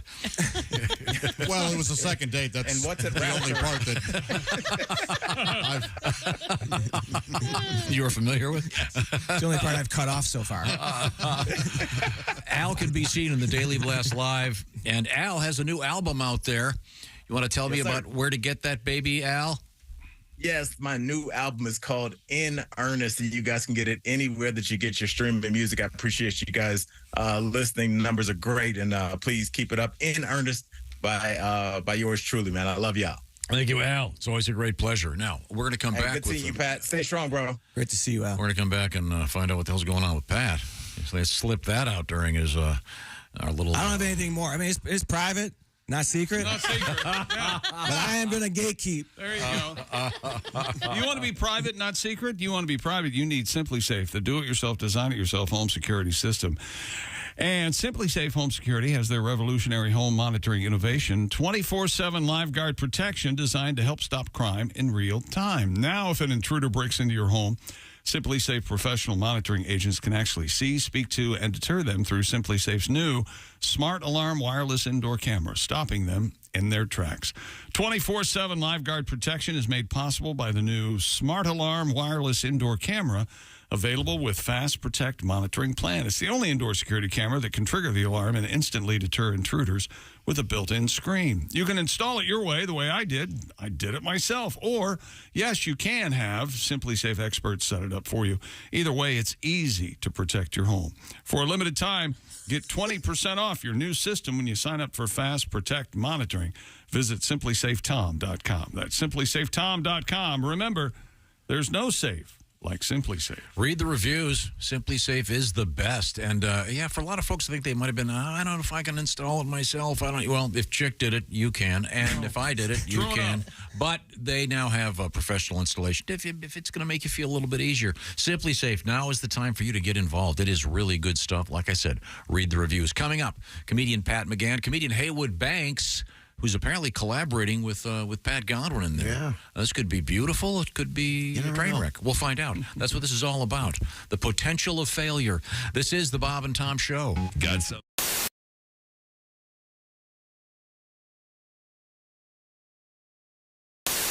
Thank you very much. We're going to rejoin our friends from the afterlife.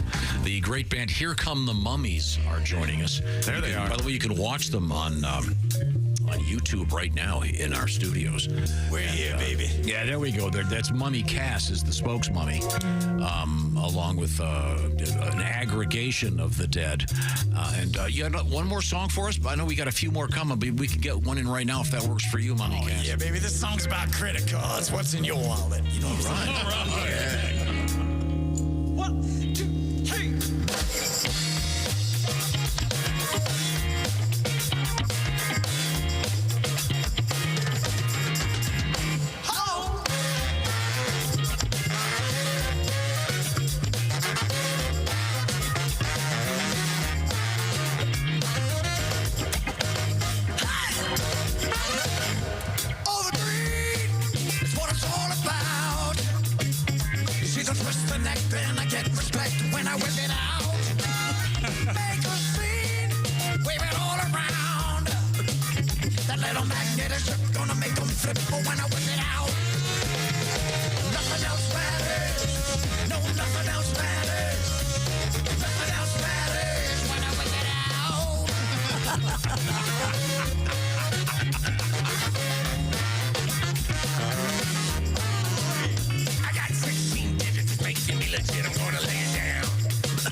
Josh, and of course... Hi, Chick McGee, everybody. Your chance to win a Mini Max Big Green Egg for Bob and Tom and Big Green Egg. Each week, someone will win a Mini Max Big Green Egg. It's the Bob and Tom Show Pigskin Pick'em, powered by the Big Green Egg. Go to bobandtom.com/contest on the computer. Is that where you go? Are we eligible?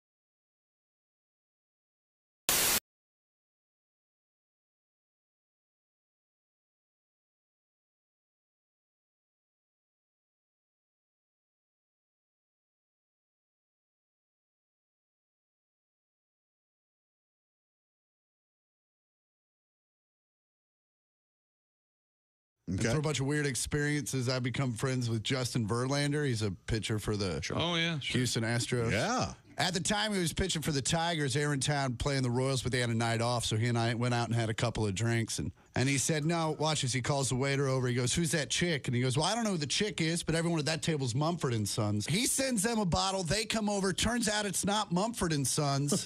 It's just Ann's Sons. Oh. Mumford wasn't there. I don't know where he was. I assume he was back at the hotel writing a song that at some point goes, Comedian Bruce Clark is our guest. How about that Pictionary? You ever play that game? Pictionary? Sure. Yeah. That's We almost good. got in a fist fight over that, didn't we, yeah. Chick? Yeah, we sure did. And then you play with your friends, they're always drunk, too. You know, all your buddies are always loaded up. Playing there. I get this phrase, I draw it, you know, they're, hey, how about a guy frying his own penis? How about that? What the hell's the matter with you? That's in Pictionary. Idiot. It's Peter Pan, you idiot. Right in front of you here, you moron.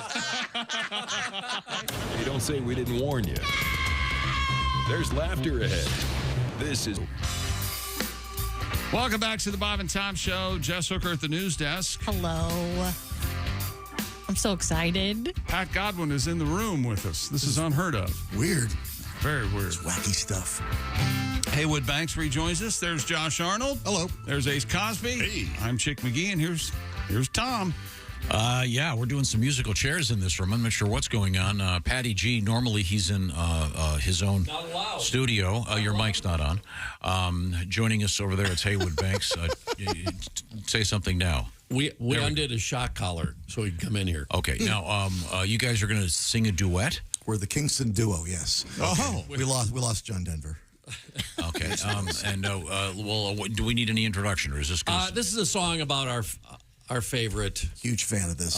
Huge fan of this meat. Meat. We love this particular meat. Go ahead. Yeah.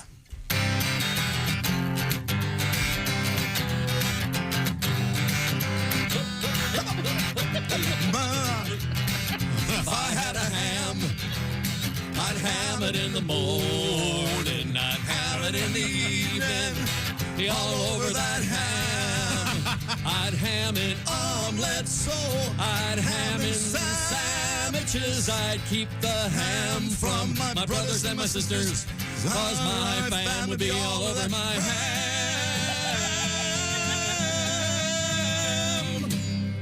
Oh, beautiful, beautiful.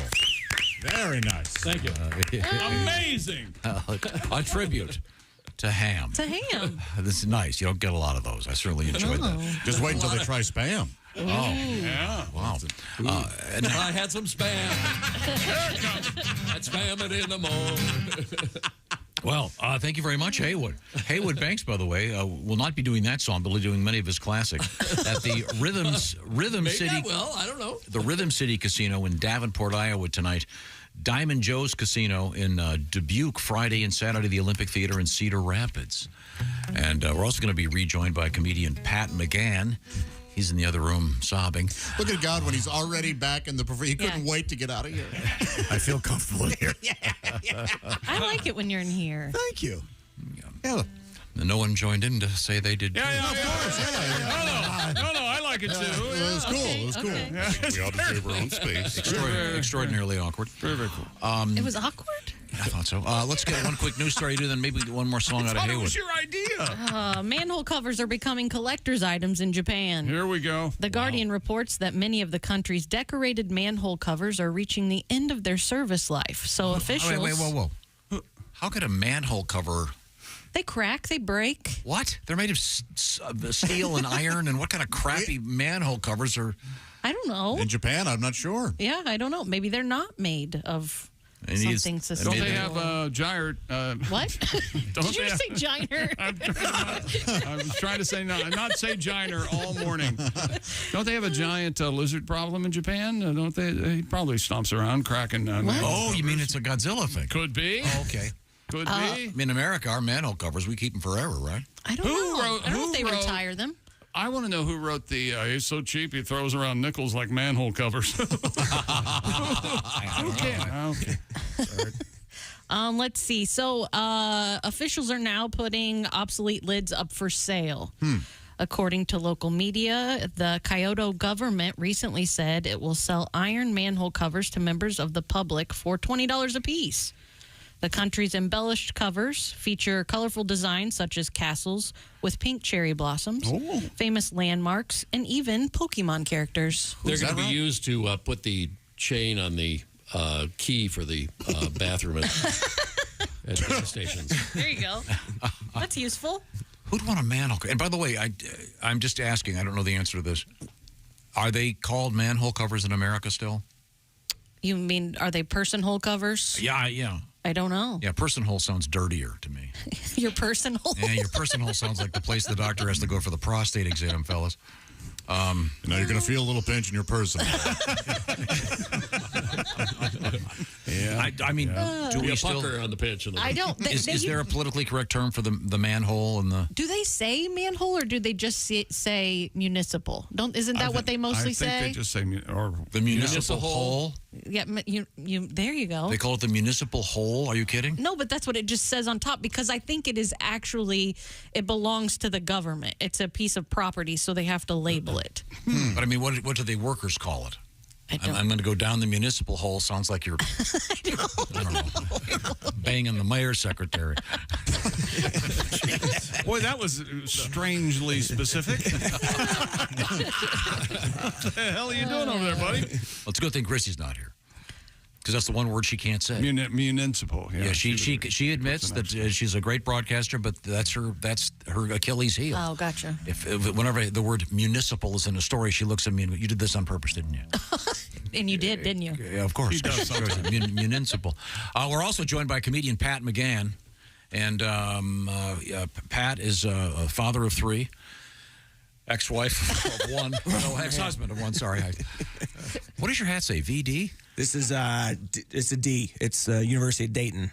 And there's wings on it, so because they're the flyer. Dayton Flyers. Oh, I was going to say, no wonder you got divorced. You had the VD hat on, for God's sake. That would help, wouldn't it? Don't brag. It would help. It would help if you wore a hat and said, look, this is what I have. I'd appreciate it. What do you do about it? Now, there's a law I could get behind. Yeah, in the dating apps, they're holding up a fish, and then it just says all of their... Warts. Yeah, the warts. General warts. Even mental issues, I'd appreciate. Whatever big trauma happened to you as a child. Yeah, just put it on the hat. Great idea. I know. How about more like a NASCAR thing so you could fit them all on there?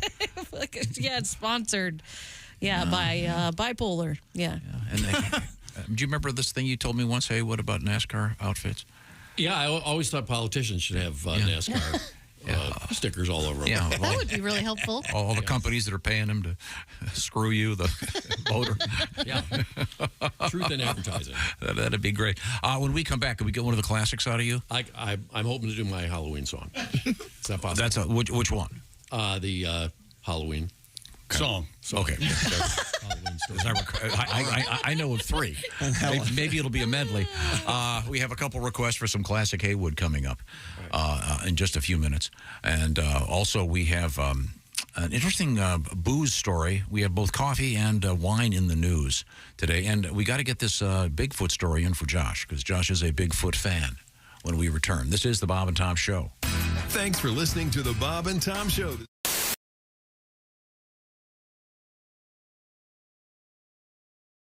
By the way, parents, if you have kids and you have the minivan, make sure there's at least 2 TV screens in the back of that minivan because, God forbid, your child might be forced to use their imagination for 20 minutes on the way to elementary school in order to keep them busy. I say much better. Every single moment be spoon-fed by the video god that runs their life. Gee, I wonder where ADD comes from. I can't possibly imagine. I mean, we kept the boy entertained 24 hours a day his entire childhood in front of a television with a remote control and a game console. All of a sudden, he can't pay attention. Oh, great Zeus! Why have you done this to our child? Please send down some of your pharmaceuticals as which to cure the lad.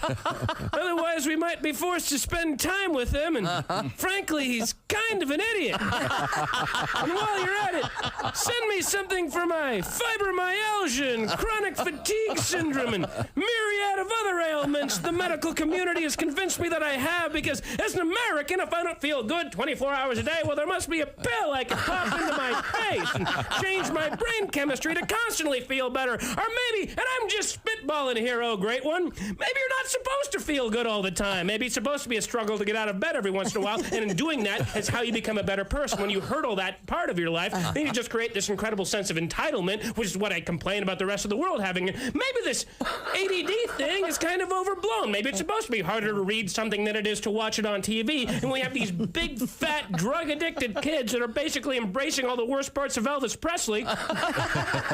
We're not doing them any favors. Maybe, oh great one, the rest of the world isn't the problem. Maybe it's me. Yeah. By the way, that bit is entitled Parenting Advice from a Guy That's Never Had Kids. Just in case you were wondering, Cool Whip is winning.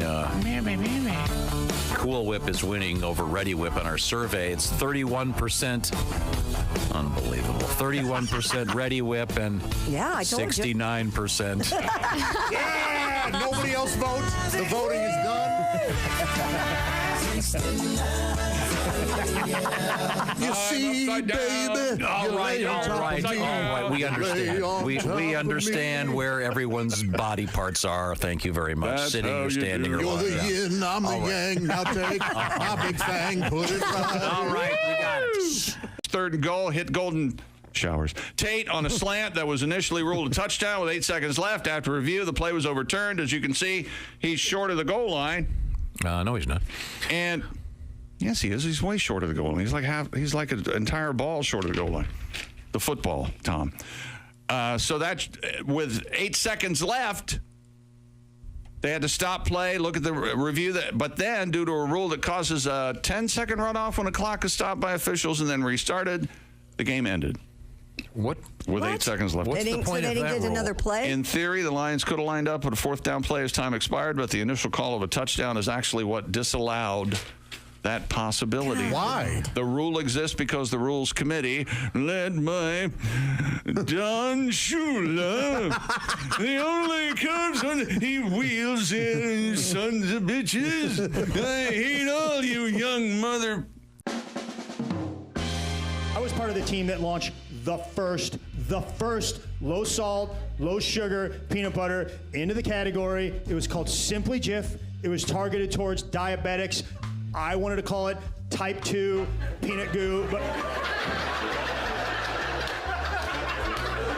yeah, of course you don't feel good, Greg. You ate an entire rotisserie chicken at 11:30 at night. You shoved the whole thing in your fat face in 6 minutes, Greg. I think you ate the rubber band that holds the legs together. I mean, come on. My birth certificate? That document is 54 years old. I also don't have the Declaration of Independence. Because I don't know if you've ever seen an organic peanut butter kid go off the deep end. It is not pretty. Okay, these kids, they spend 18 years eating it, then they go off to college. They have one bite of a Jif sandwich. 6 weeks later, they're passed out on a park bench with Nutter Butters all over their face.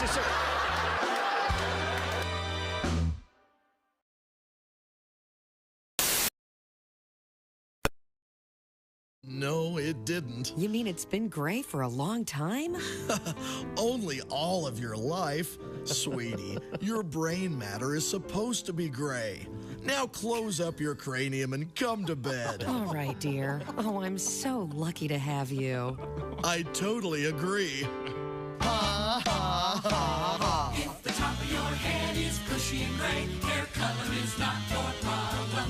Remove that hatchet from your skull. Say hello to your Sarabella. Oh, dear, you've got a little gravy on your blouse from dinner. Oh, honey, that's not gravy. That's part of my frontal lobe. Ha, ha, ha, ha. Just for morons. From Frigamall Industries.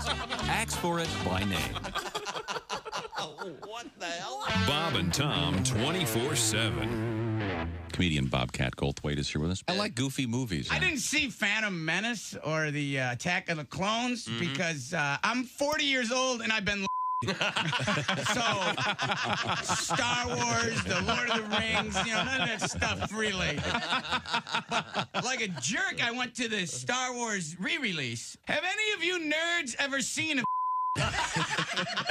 Could you pick a out of a police lineup? If I had a and a donut and a mop, could you tell me the difference between these things? Because the day you actually see one, you're going to throw that stormtrooper cookie jar right out the window. You're going to go, what was I thinking about? I go, I don't know. We've been trying to tell you about it for years. My most recent marriage was a disaster. It made the wreck of the Edmunds Fitzgerald look like a fender bender. Wow. Sorry to hear that. Hello. And you remember Lord's famous line about gun control more. Yes. The relationship taught me a lot. It taught me they won't sell you a handgun if you're crying. Hi, this is Bobcat Gold. Hey, welcome back to the Bob and Tom Show. That's Jess Hooker at the news desk. Hello. There's Pat Godwin in the performance room. Hello, Chick. There's Josh Arnold. Chick. There's Ace Cosby. Hey. I am Chick McGee, and here's Tom Griswold with our special guests in the studio. 2 comedians. Count them, 2. 2 mints in one. Do you remember that commercial? 2 mints in one. I do remember. I remember the mint, but I don't remember what it's called. It was called Certs. Oh, Certs. Still out there. Oh, and we can't do Certs that with a because C. it's worse than my headphones feeding back when we play the sound effect. Yeah, but just a single drop of Retsin. Yeah, they have something called Retsin, which I'm guessing is a Madison Avenue invention.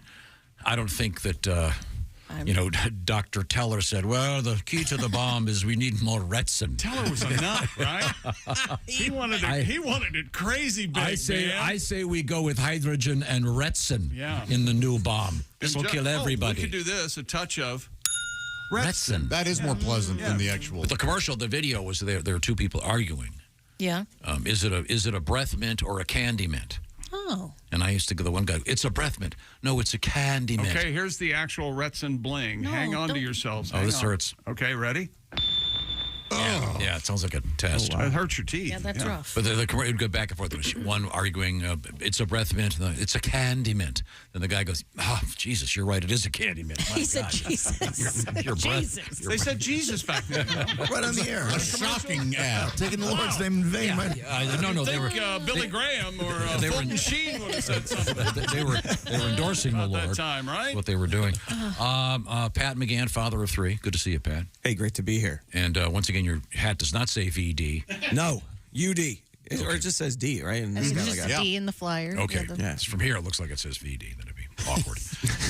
You Halloween. should probably tell Pat that no one sees things like you do. Okay, so he doesn't worry that he. I think Pat knows. Okay. Seems to be a very aware. Okay. Yeah, Man. you can tell he's insane, right? Okay. All right. Go ahead. Sir. Mr.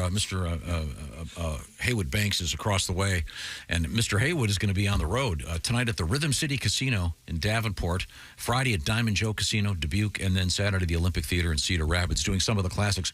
Right now, you're going to favor us with a Halloween song. Is that correct? Yes, I am. Okay. Let's give me a strum in that thing. Sounds good. Let's see. How's it going? How does it go? I knew it. Here we go. Oh, yeah. Okay, here we go. Now, all you trick-or-treaters, come listen to me good. About a grave that's in a graveyard in this very neighborhood. Contains a boy who died this very night so long ago. And now candy wrappers mysteriously appear around his stone. You know it's Halloween. You know it's kind of scary. The way the ghosts come floating out of the cemetery. Sliding through the dirt, all cold and moldy. And the only thing that they can think about is how to get your candy.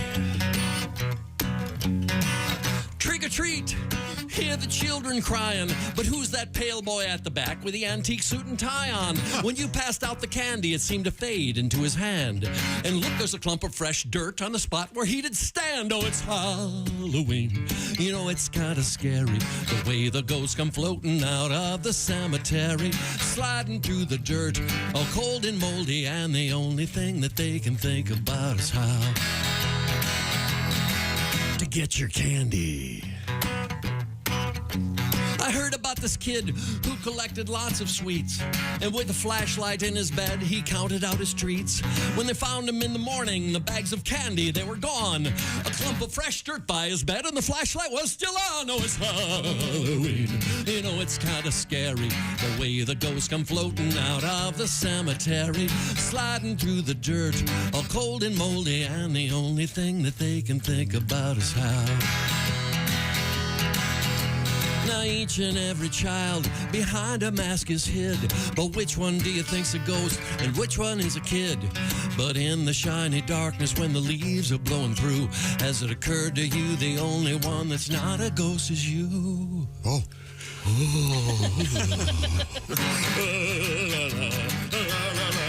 Everybody.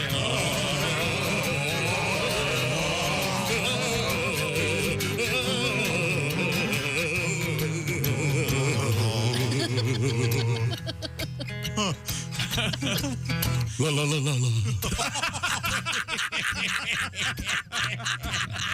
And so you trick-or-treaters, take heed of what I said and leave your candy here with me. Don't take it up to bed. I'll protect you from the ghoulies and the ghosties and the beasties, though you may lose that Snickers bar and, ooh, look, Reese's Pieces. Oh, it's Halloween.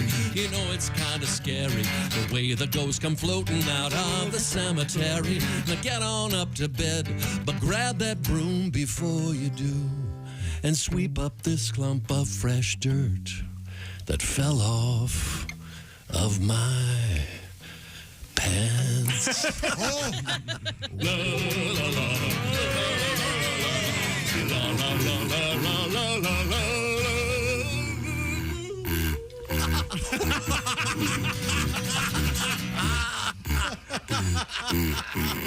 Oh, there you go. Haywood Banks. And Haywood Banks Oivre available at a downloadable place near you or streaming everywhere in the ether. You know, sometimes when you're talking, I feel like I'm falling out of a car. Is that wrong? Yeah, yes, sir. Okay. Thank you very much. That's great. Wonderful. Now you have another Halloween song. I'm not going to make you play it because clearly the odds of your knowing it are close to zero.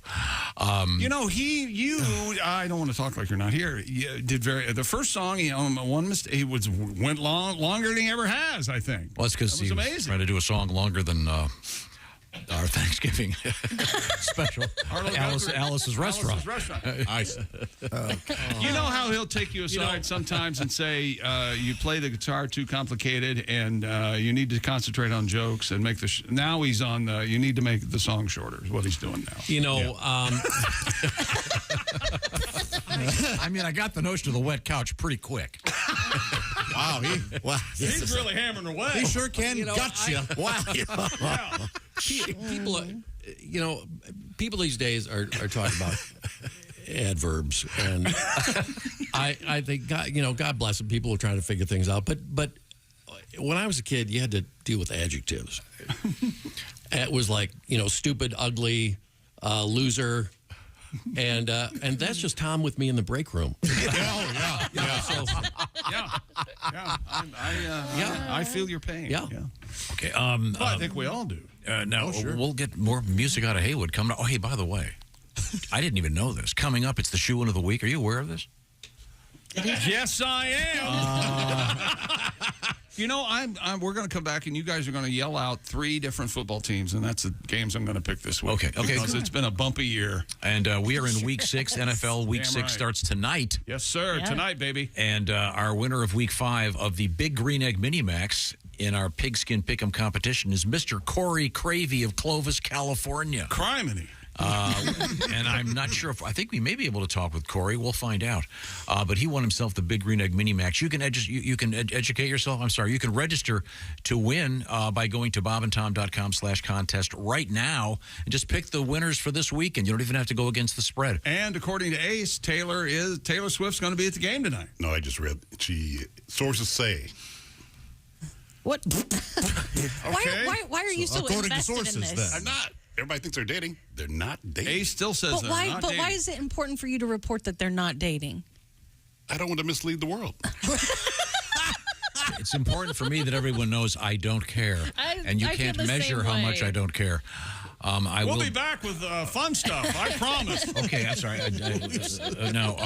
Give me a hint as to what's coming up in the news. We have time for one quick news story, actually. Yeah, let me do What this you got? one. Researchers say that LSD could be used as a possible treatment for obsessive-compulsive disorder in the future. You have to take 3 doses and then turn around twice, and then take 1 dose, then turn around. Is this the whole microdosing thing again? Yeah, This it is really interesting. Yeah, so for the study, scientists recruited 174 people with OCD symptoms Definitely 174. Definitely. who had taken psychedelics. Participants reported fewer obsessive thoughts, less need to engage in rituals, and reduced anxiety. And way more dragons. Yeah, I can't. Like dragons up 100%. Yeah, I can't flip the lights on and off because the dragons may eat me. 30% of participants reported that these positive effects lasted for more than 3 months. I think on Real Sports, they had quite the report on former football players who have CTE. They think you can't tell until after they get a look at your brain outside your body. But the microdosing helping in that area with depression and bad thoughts and things like that. It's really interesting. It really is interesting. There's a bunch of stuff out there for. Yep. Now, what's the opposite of a microdose? A mega dose? A mega dose. A sheet of blotter acid? A dragon dose? Then you find yourself in a used VW van following the Grateful Dead even when they're not on tour. Yes, yeah. What's Jerry doing right now? He's decomposing, actually. Yeah. Pat? Yeah. Don't you? Wait a minute. Yeah. You don't have an LSD song, but am I correct in saying you have an OCD song? Sure. Oh, can we hear it? People say I have OCD and think I want it orderly. Think about stuff obsessively, but I don't have OCD. Nope. Every second verse, change the key. OCD, OCD. Wash your hands, be germ-free. Is the oven on? It just might be. They want to give me LSD and take a trip responsibly. That's the new psychiatry, but I don't have OCD. What the hell? I'll try it once. Try it once. Try it once. The tile pattern doesn't match on the kitchen floor. Woo! I don't think I locked my front door. I might have a little OCD. Get it treated ASAP. Song is over on the second D. OCD, OCD. There you go. There it is. Got a little wonky in the middle, but that was very nice. You have your little trip there in the middle. something. I went somewhere. Have you ever taken the LSD? Me, no. Psychedelics? Jess, you ever? Yeah. You dropped acid, as they say? Yeah, I think a kid just sold me notebook paper and told me it was acid. I don't think it actually was. You were buying notebook paper on the streets? Well, no, I got a friend took me to a rave and then she left me there, and so I found this guy that was selling acid. It's college rule. No, I heard it was the graph paper. No, that's junk, man. You want to stay away from the brown graph paper, man. Right. Get yourself something perforated. But the microdosing is a controlled pharmaceutical, right? This yeah, in the states where it's legal, it is. You can buy it over the counter? Yeah, I think so. Much like how marijuana started in a few states, and do they have a sense of humor? Does it come like in a tie-dyed box? I don't think so. I don't think so. There's a book called A Really Good Day that talks about microdosing and the helps. If anybody's interested, it's good. Okay, Yeah. well, thank you very much. You're welcome. We don't want necessarily you to micro dose. that diamond you've got on. How about upgrading it with my buddy Steven Singer at Steven Singer Jewelers? Does that make sense? Yes, it These aren't micro diamonds. These are mega diamonds. How about that? There you go. And they're real diamonds. Steven Singer is very upset right now because these Franken diamonds are out there. They're fake diamonds. They're called lab-grown diamonds. You don't want a diamond from the laboratory. Steven hates them so much he's giving them away if you buy a real one from him. Get the details at IHateStevenSinger.com. Steven has never sold and will never sell something that has no intrinsic value. He likes the real diamonds. You will too. By the way, the Federal Trade Commission has weighed in on this. When the word diamond is used alone, it can only refer to a real, natural, earth-born diamond. Find out what I'm talking about by going to IHateStevenSinger.com. Steven Singer Jewelers, famous for getting your gifts out right away. In fact, if you get an order in before 2 o'clock Eastern time, it'll go out that day almost every time. So you can count on having that gift for whenever you need it. What would be better for Halloween than a nice set of diamond earrings? See what Steven Singer's up to. Don't forget about those engagement rings at IHateStevenSinger.com. You can take care of it right now. Tell Steven that we sent you. That's IHateStevenSinger.com. Coming up, apparently, it's going to be the shoe-in of the week. Yep. And a Haywood Banks. Whether you like it or not. And a Haywood Banks classic, I believe, is up next. You want to tell me what it is? I'll tell you in a minute.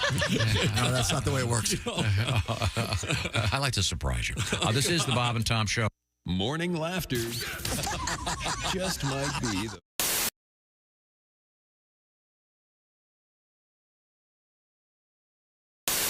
I'll play an Owen. You don't? Okay, cool. Yeah. Take it, Jack. Elvis would have been there.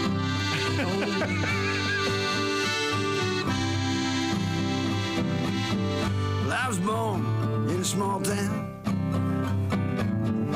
and live in a small town. Papa died in a small town. Oh, the small communities. And all my friends, it's a small town.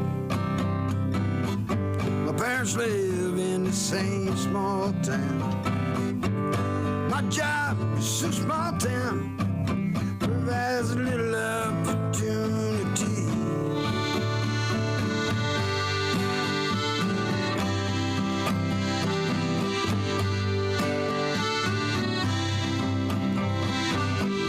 Educated in a small town, taught to fear Jesus in a small town. Used to daydream in that small town. Another woman, romantic, that's me. But I seen it out in a small town.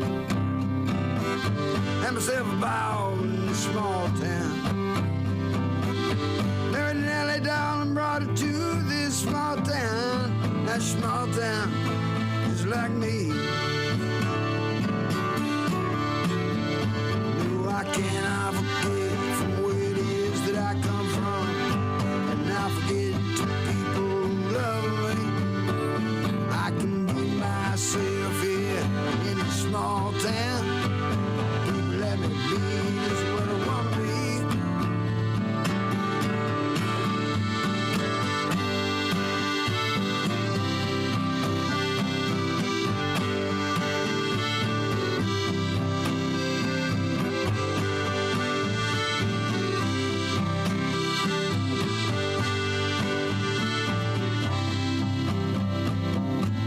Got nothing against a big town. Man, it's still hazy enough to say, look who's in the big town. But my bed is in a small town. Oh, that's good enough for me. I was born in a small town, and I can breathe in a small town. Probably die in a small town. Oh, that's probably where they bury me.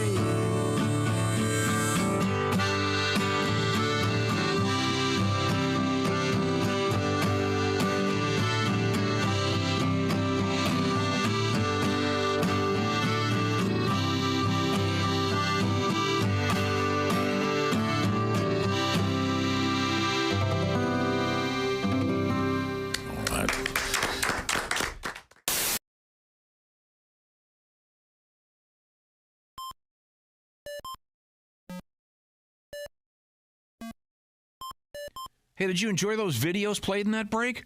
Check out the Bob and Tom YouTube playlist for more great stuff.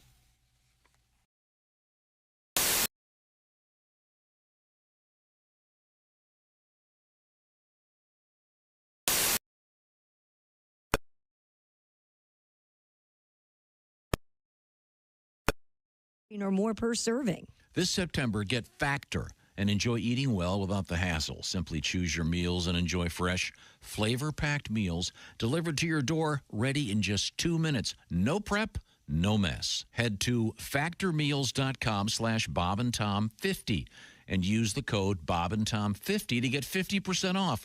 The code BobandTom50 at factormeals.com/BobandTom50 to get 50% off.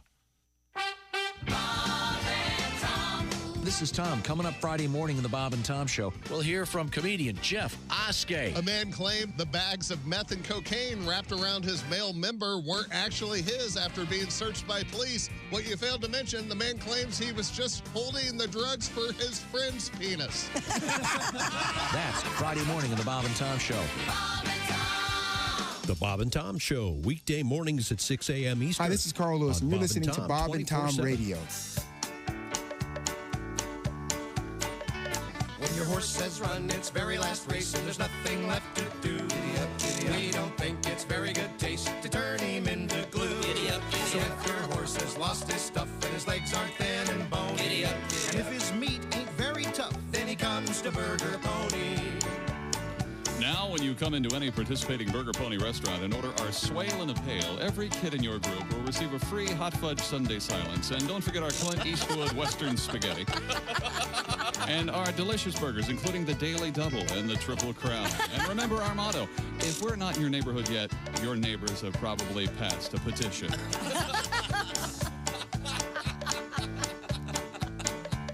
So if your horse has lost his stuff and his legs aren't thin and bony, and if his meat ain't very tough, then he comes to...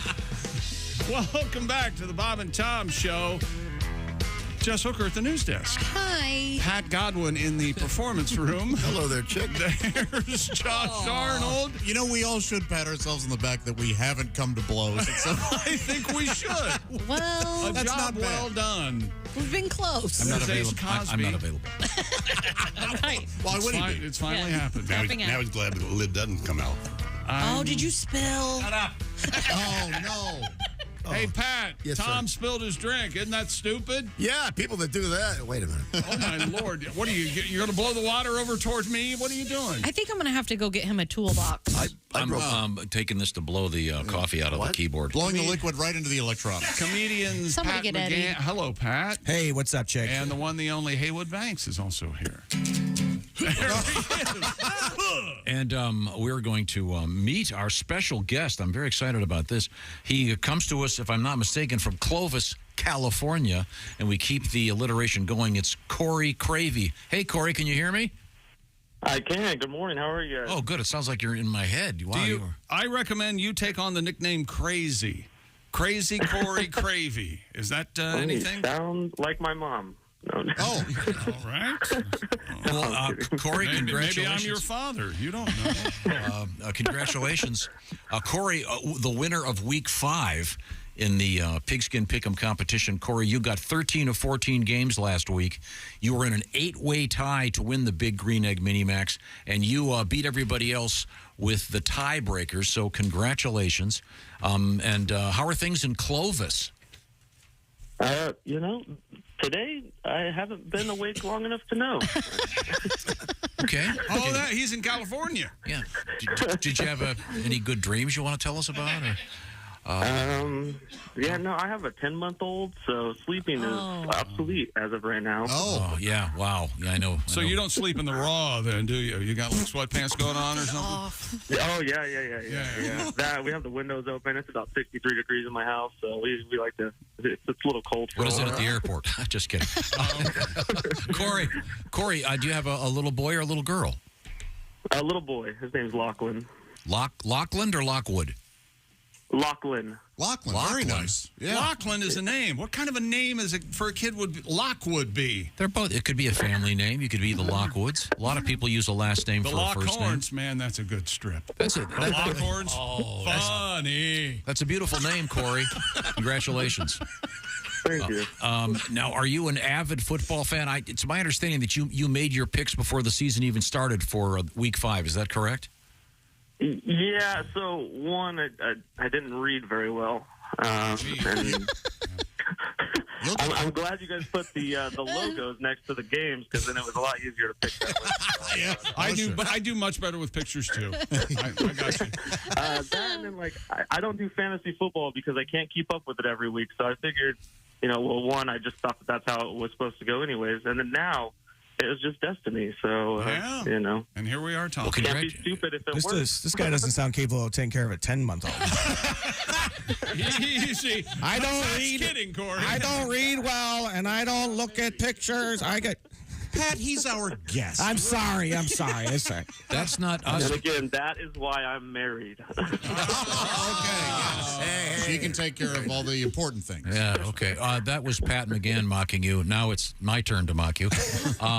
Hey, Corey, congratulations. That's really cool. Congratulations on your son. It's going to be, it'll start getting a little bit easier. You'll be able to get some sleep in about, 2.5 years, Jess? No. Yeah. Never again. I'm ready. Maybe 18, 19, maybe 19 years. Yeah. Is this your first child, I gather? This is my first, yeah. Okay. Corey, why didn't you pull out? Were you aware of that option? Yeah. You know what? Shoulder blade. It wasn't until we were in the hospital that I took that into consideration. Yeah. Well, you did it in the hospital? That's hot, man. Really? Isn't that where everyone does? Was she conscious? That was Pat McGann, now implying that you're having sex with a dead Okay, woman. this week we're going to do this. Hey, good luck this week. We're going to do the shoe-in of the week differently this week. I haven't looked at the schedule. I could give a damn, because right now the record is 12-23 against the spread. Not real good this year. Yikes. I got to shake it up. So I'm going to ask those three people over there. I'm pointing at Jess and Josh and Tom. Well, can we have Corey pick his favorite team? And I'm going to Wouldn't that make sense? Ask Corey to pick his favorite NFL team, and I'm going to pick those games. Jess, go. Pick a team. I'm going to go with Tennessee. Tennis. No. I already did my picks. I pulled up my picks on bobandtom.com, and I'm looking at what I picked. And don't anyone pick Pittsburgh or Green Bay there on buys. Okay. Tennessee. That's Sunday morning, right? Are they the Titans? Yes, the Titans are hosting the Ravens. In I think it is London. Yes, it is London. And the Titans are the home team. They're getting 4. Who do you like, Corey? The Titans or the Ravens? Just because of how games have been going over there, I'm going to take the Titans. I am writing the Titans +4. I agree, Corey. Okay. I didn't just write that because you said it, and I'm desperate. Okay. I'll pick tonight's game. You've got the Chiefs and the Broncos. Josh was actually next, but if you want to jump right in here. Go ahead, Tom. If you pick the Broncos and Chiefs. I'm not. Okay. No, go ahead. No, I don't want to. Oh, fine. I want to. Yes, you do. No, Buffalo Bills, please. Buffalo Bills, please. Ass kisser. Why ass kisser? The Bills are hosting the New York Giants. The Giants are getting 14 in Buffalo. This is an interesting game because the Bills don't have very many people left on defense right now. And Josh Allen and Stephon Diggs are still fighting. Right. And I don't know what's going to happen. Corey, who do you like? The Bills -14 or the Giants +14? I'm gonna say the Giants. And I got to say that the people on Red Zone call them the G-Men, and I don't like that. No, I don't like that either. Yeah. I don't know why they do that. I don't like that. I don't like the new guy on Red Zone. I'm used to the guy with the big ears. I liked him very much, and he's Andrew Siciliano. That guy knew what he was doing. But, okay, so I got the Giants +14 as well. Tom, give me a team. What was it, tonight's game? Yeah. This is interesting because, what did you say the spread's, 10.5? The Chiefs are hosting the Denver Broncos tonight. The Broncos got a lot of problems, kids. But Travis Kelce's injured. Taylor Swift is going to be at the game. Not dating. That's rumored, and they're not dating. So who do you like, Chiefs minus the 10.5 or the Broncos plus the 10 and the hook? I'm going to say the Chiefs win by 20 points at least. Oh, man.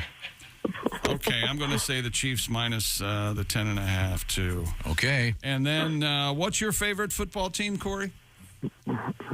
I am a Pittsburgh Steelers fan. Well, now they're on a bye, so pick somebody else. Let's see. Who do the Niners play? Who do the Niners? Well, they're very good. You know, the They San are very Francisco good. 49ers Yeah. are. Hey, I have to give you Vikings, a shout right? out. Is it Vikings? You called. You called Dak Prescott's 3 interceptions last I sure week did. on the Thank you, pickup. Corey, for reminding me. I did. I said Friday You before did. that game, just sit back and relax and enjoy Prescott throwing 3 interceptions, and he did. Wow. Yeah. So Where are they playing? they're playing in Cleveland against those mighty Browns. The Cleveland Browns home underdog. They're getting 6.5. San Francisco minus the 6 and the hook, or Cleveland plus the 6.5. Who do you? Still take San Francisco. Boy, that's a tough one, but I am going to take the San Francisco minus the 6 and the hook as well. So there's your shoe-in of the week. Very good. You're welcome. Corey, do you have to get up and go to work or anything? You're taking care of the baby today? What's happening with your life? Oh, no, yeah. I woke up like 30 minutes early, but just got to go to work today. Okay.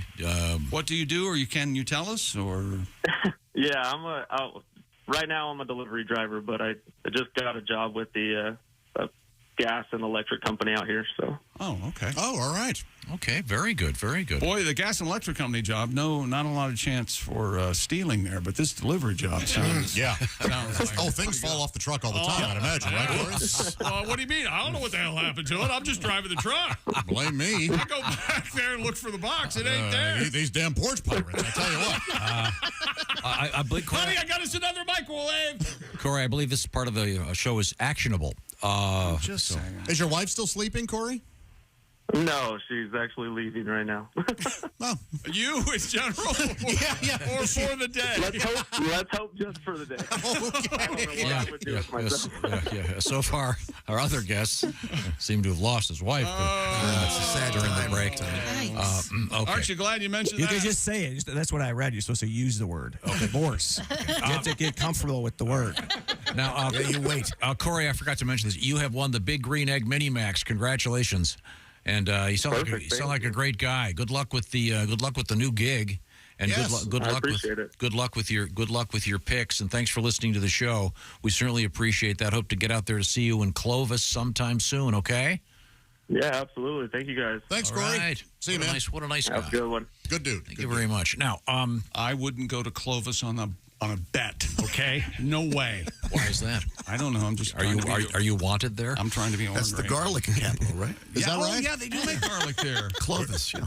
Clovis. Knock it off. What's a That's Clovis where hitch anyway? it used to be just There's a our bunch Clovis of hitch. garlic, and they started growing it in Clovis. Really? For a second, I actually bought into that. No, it's Gilroy is the actual. Yeah, where's that's Gilroy, yeah. And Fresno's a raisin capital, right? It's absolutely, yeah. Ah, exactly right. Now, Mr. Haywood Banks is here with us. And Haywood is going to be doing a bunch of live shows, including Rhythm City Casino in Davenport. That's tonight. Friday night, the Diamond Joe Casino Dubuque. And then Saturday, the Olympic Theater in Cedar Rapids. While I'm at it, Pat McGann, the Improv in Kansas City, Missouri, coming up starting tomorrow night. 2 shows. Can't wait. It'll be over the weekend, both Friday and Saturday. Now, Mr. Banks, do you have one of the classics you can play for us? In honor of since I'm playing Iowa, I got to play Interstate 80 Iowa. Okay, sure. Mississippi River, Davenport. Corn, corn, corn, corn, corn, corn, corn. What's that smell? Corn, corn, corn, Iowa City. Corn, corn, corn, corn, corn. Look, a tree. Corn, corn, corn, Des Moines. Corn, corn, corn, corn, corn. There's that smell again. Corn, corn, corn, Council Bluffs, Missouri River. Oh, that sounds great. Was that short enough for you, Tom? That's great. Good. Hey, I have a request. Well, it better be short. Okay. Do you even know your song, Dead Guys? It's one of my favorites. The best, probably. I love that. I love this. That's it. Can we sing along? Probably. You could have asked me 2 minutes ago. Wouldn't have been this funny, though. Yeah, that's Oh, no. I am older than a lot of famous dead guys. A lot of fame. No, I don't know it. Okay. A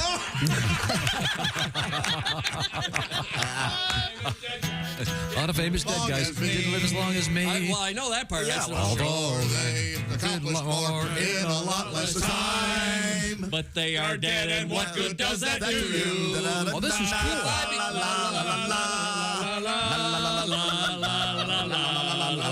Hey, so wait a minute. So maybe we can Now, if I become real famous and they know me round the world,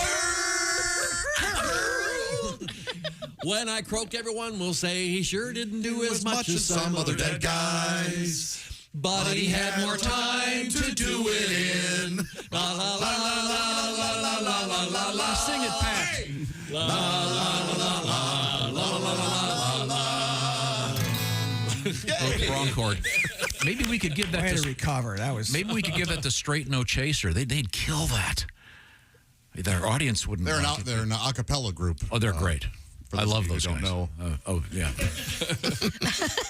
What? Well, I mean, some people don't know Straight No Chaser. Oh, they should. They're missing out. They are very talented. I just bought my tickets for the Christmas show. All right. Yeah. Okay, I'm going to leave. I got to go to Iowa. Okay. All right. Drive safe. Thanks for stopping by. See you later. Well, don't leave yet. I got to Safe talk. travels, Haywood. You guys have great shows. Nice to see you, man. Good luck, buddy. This is Good luck to you as well. And they say That's the comedians don't get along. crossroads. We have like 2 more minutes. Have Pat tune that guitar before. What? You guys are killing me. Jeez. Get me involved. Haywood, he's not your I like friend. Pat. I like Pat's new hair. Yeah, don't you? We all do. I think I miss the Giuliani drips on the side, but I do miss that about the old. But Pats don't smell like Earl booze. Scheib thing he used to. Haywood, thank you very much. And you'll be able to see Haywood once again. Rhythm City Casino, Davenport tonight. Diamond Joe, Dubuque, the Olympic Theater in Cedar Rapids. We don't have to break quite yet. Let's talk a little bit more to Pat McGann. What else is happening in your life, Pat? Nothing. Just enjoying being on the road. I live in Chicago, which is, that's such a bad rep these days. Yeah. Everyone I meet is like, oh, you get shot. You get Sure. I often joke about it. No, you get like shot. more people getting shot in Chicago in the 90s than there are now. We just didn't talk about it, You think? That's how good Michael Jordan was. They're just like, forgot about murder. But that's everywhere now. Every city you go to, people are like, oh, I'm not going to the city anymore. Like, you still go downtown? We don't go downtown. Like, every city. We're not going downtown. Like, you still go? We don't go downtown. We're going to Mexico, though. We are going to. We're going to be in Cabo. The cartels have a deal with the resorts. They don't. There's a man with a machine gun by the mimosas, so you feel very safe. But we do not go downtown. That's great. Now, once again, Pat is going to be at the Improv in Kansas City coming up this weekend. We've got some other stuff coming up. We never got to our Bigfoot story. I guess we'll have to get to it tomorrow. Yeah, I'll do it first thing tomorrow. Okay, good. I'm certainly looking forward to that. We're going to do a show tomorrow? What? We got the equipment. Dude, that's one of the best teases I've seen in the game for a while. We don't have to return these mics till Saturday. Okay. So, yeah. Tomorrow, we're going to dive in on Bigfoot. Yeah. The fall is the season, and HelloFresh is all about seasonality and freshness. And HelloFresh is the #1 meal kit in America today. And there's a reason. And also, I'm going to tell you how you can get 50% off from HelloFresh. I'll tell you in just a second. First, I'll tell you what it is. They do the shopping. They give you the recipe cards. You put it together. They've also done the measuring. So they've done 90% of the work. You're just doing the heating and air conditioning. Wait a minute. You're just doing the heating up, et cetera, et cetera. These are their latest thing are these famous quick and easy options like 15-minute meals. Some take even less time. And they're delicious. Breakfast, lunch, dinner. HelloFresh has everything. More than 40 recipes available each week, including their special fall flavors featured right now. And don't forget about the HelloFresh Market featuring the likes of the mini pumpkin cheesecake. I know it sounds great. This deal is even better than that because you're going to save 50% if you join up today. Find out what I'm talking about by going to HelloFresh.com/BT Show. Put a 50 in front of that, though. So it's HelloFresh.com/50 50BT Show. That's the new code. HelloFresh.com/50BT Show. Check out some great food, restaurant quality food. You're putting it together. They've done the hard part, the purchasing at the store, and you don't have to waste your time doing that. And they've done all the measuring. HelloFresh.com/50BT Show. Coming up, a little bit of history and a little more of Mr. McGann. This is the Bob and Tom Show. Hey, thanks for listening to the Bob and Tom.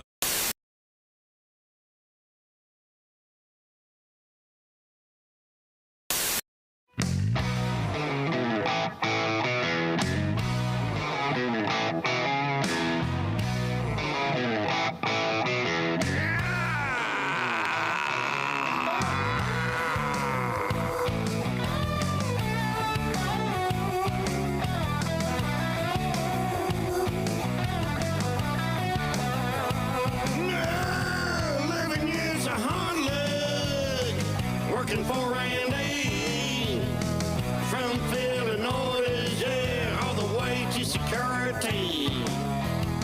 My work was on point every day, but still the same old song.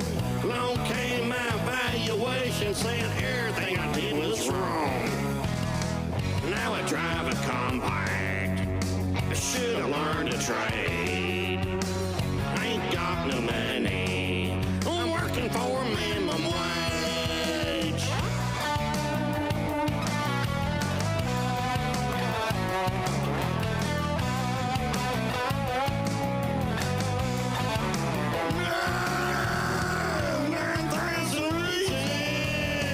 But still no raise. Just filed an offer to transfer. Wonder what that pays. They're gonna take me to California, gonna put me in HR. Just pay me a boatload of money on skate to pigeon forge. Swear to God, now I drive a compact. I should have learned a trade. I ain't got no money. I'm working for minimum wage.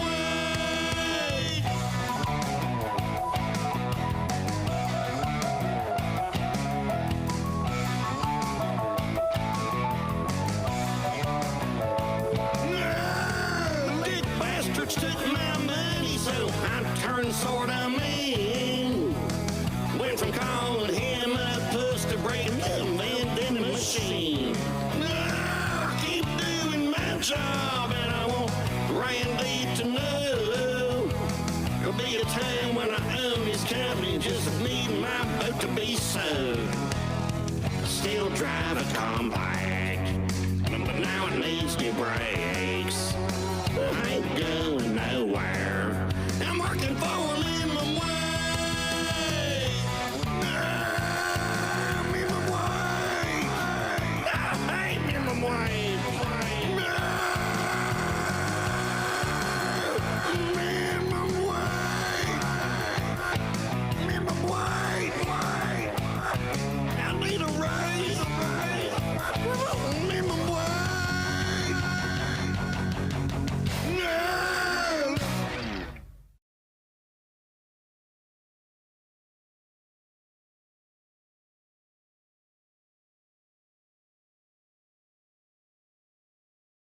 Hey, it's Josh, and of course, Hi, Chick McGee, everybody. Your chance to win a Mini Max Big Green Egg for Bob and Tom at Big Green Egg.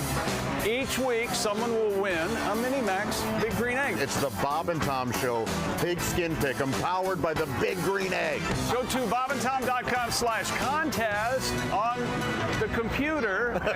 Is that where you go? Are we eligible?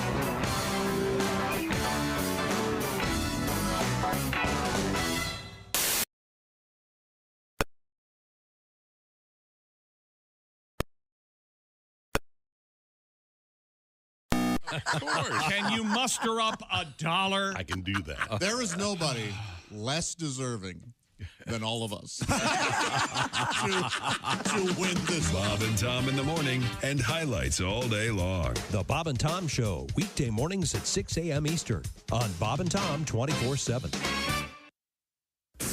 Bob and Tom. If you irradiate poop, it will be sterile, but it's still poop. You can pick your morning radio show, but you can't wipe Bob and Tom on the couch. Joel Lindley is our guest. Now, do you drink at all? I do drink. Really? But that's got to be scary. I went to buy beer the other day, and you know they sell non-alcoholic beer, right? Which is a good idea. But did you know they sell it by the keg? I did not. What kind of a loser consumes a whole keg of non-alcoholic beer? I mean, if you don't drink, fine. Have no duels, but don't do funnels.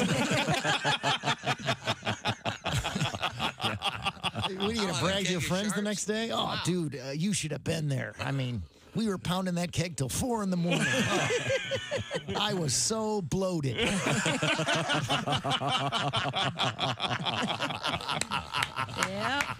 Then I drove everyone home. Cool. Yeah. There's a gigantic warehouse of stuff I don't get. I can't And they understand serve non-alcoholic beer there. You know what? Another thing I get don't understand. Hooters has food to go. Who the hell's that for? Good point. You're listening to Bob and Tom Radio. Don't. Essential Morning Radio. This is Bob and Tom Radio. 24/7. 24/7. With us in the studio, we have a distinguished actor and comedian. He is John Witherspoon. My 11-year-old, he's go to private school. Only reason to go to private school is my mother-in-law helps pay half. Little rich kids go there. I see Warren Beatty all the time. Oh, yeah? I see Warren Beatty there. He's and Annette Bening. And my son talks like this. Father. Would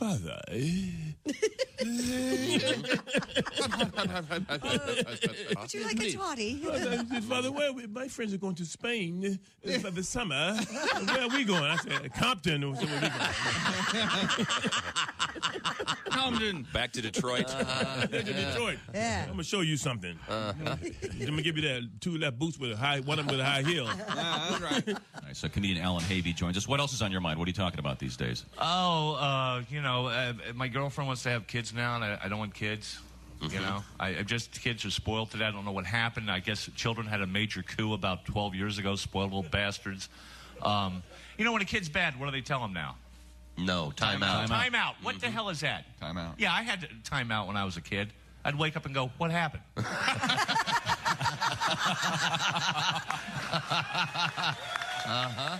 Hi, this is comedian Sean Morey, and you're listening. Hey, welcome back to the Bob and Tom Show. Jess Hooker at the news desk. Hello. There's Pat Godwin in the performance room. Hi, Chick. There's Josh Arnold. Chick. There's Ace Cosby. Hey. I'm Chick McGee, and here's Tom Griswold with our special guest. Thank you very much. We are joined by comedian Pat McGann. Mr. McGann is on his way to the Improv in Kansas City for this weekend. And once again, Haywood Banks doing a bunch of stuff this weekend. Rhythm City Casino in Davenport tonight. Friday, Diamond Joe Casino Dubuque. Saturday, the Olympic Theater in Cedar Rapids. It's time now for us to review what's going on in the world of history. Time now for Today in History. What number is it, Tom? Today's the 12th of October. That's very good. We'll begin with some birthdays, if you don't mind. Luciano Pavarotti. Oh. What do you think he ate for dinner? All of it. All of it, he said. Yeah. But never played the Grand Ole Opry. No? You'd Never think, made- being as good as he was. Pavarotti's a weird word. What does it remind you It sounds of? like a fancy way to say poor people. I don't want to go. Yeah. We don't want to go down there, the Pavarotti or all. Yeah. or the a photographer, the paparazzi for the Pavarotti. I take pictures of the poor folks. Let's see. Happy birthday to Hugh Jackman. Secretly gay. One of the few people who Didn't knows. he just get divorced? Private, not Yeah. secret. Yes, That's right. He's divorced. Yeah. one of the few people that knows all the words to 76 trombones. I saw him on Broadway in Music Man. He was amazing. Do you think he would be your best friend forever, or he'd never want to speak to you again if you went up to him and said, Hugh Jackman, hog off, am I right? You think? Or Jackman, I think you'd have to know him real well. Yeah, probably so. Let's see. On this date, this is interesting. 1492, very controversial. Columbus? Right? Columbus sights an island believed to be in the Bahamas, and he thinks he's reached East Asia. Columbus secretly gay. You know who else was? I think she was on the Nina. The Nina, the Pinta, and the Santa Maria. Columbus. Amy Gorman was on that ship, and she was. Today's her birthday. A happy birthday to her. Did you know that? I'm fully aware of that. She was born in 1492. Isn't that something? That's going to help. Just trying to. No. Happy birthday, Amy. Amy's on our staff. We love you. It was a wonderful sense of humor. She will love it. I love that he thought he was on the other side of the world. There's nothing like an explorer with no sense of direction. Yeah, well, I mean, it didn't have GPS. What the hell is happening? He was doing it with Spain. Spain, yeah. Isabella, yeah, banging Isabella. They're Now, banging it out, right? Here's an interesting, obscure fact. We've talked about Teddy Roosevelt for some reason a couple times this week. He was the first president to pilot an airplane after leaving office. In 1901, Teddy Roosevelt did something very interesting. Does anyone know what he did? When? 1901. As president? Did he wrestle a bear? Didn't he wrestle an animal? Well, I think the whole. I thought he could have had a chance to shoot a teddy bear, but didn't. And that's how we got Teddy. There was some really baby unfortunate. bear. He changed the name of the executive mansion to the White House. Oh, really? Well, Wasn't he shirtless it used a to lot? be the whites only house. Oh, my God. And then They shortened it. They shortened it. Even then, they realized, hey. Hey, look. This might be Come a problem. 2008. This might be a problem. Yeah, I think taking the word mansion out of it probably a good idea, don't you think? Let's see, what else is that? Oh, this is interesting. Rio de Janeiro opened the famous statue. Do you know what the name of that statue is, Jess? Big Jesus. Yep. Is it Christ the Redeemer, Tom? Very good. Yes. Very good. That's why Christ was a big coupon cutter. And he's telling everybody about the fish he caught. It was this big. Yeah.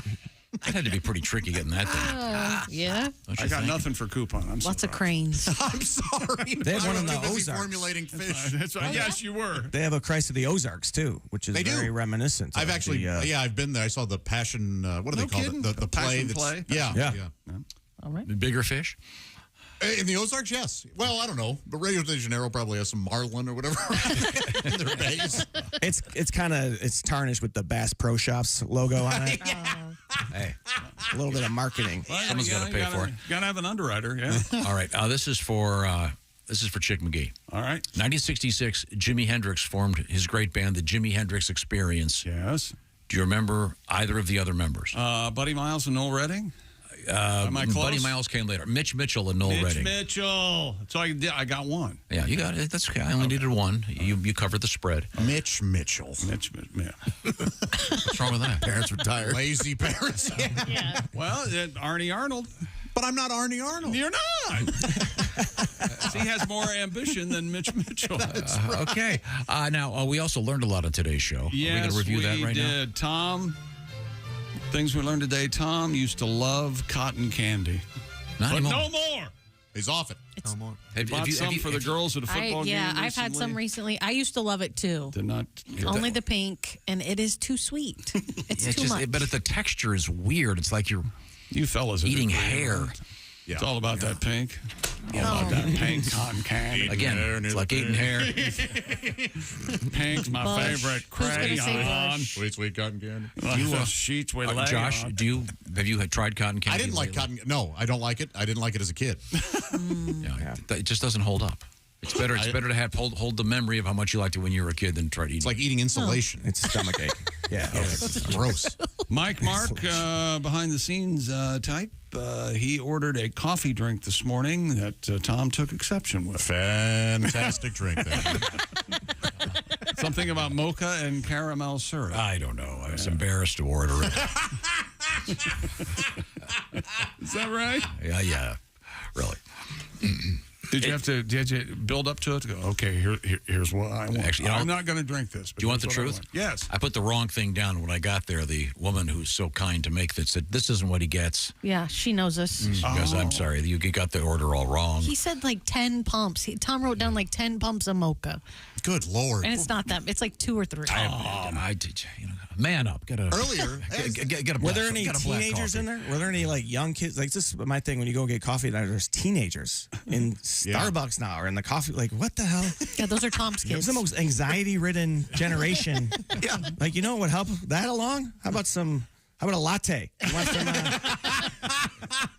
like, were you drinking caffeine, like coffee when you were in high school? Yeah, No. I was feeding off the energy in my boner.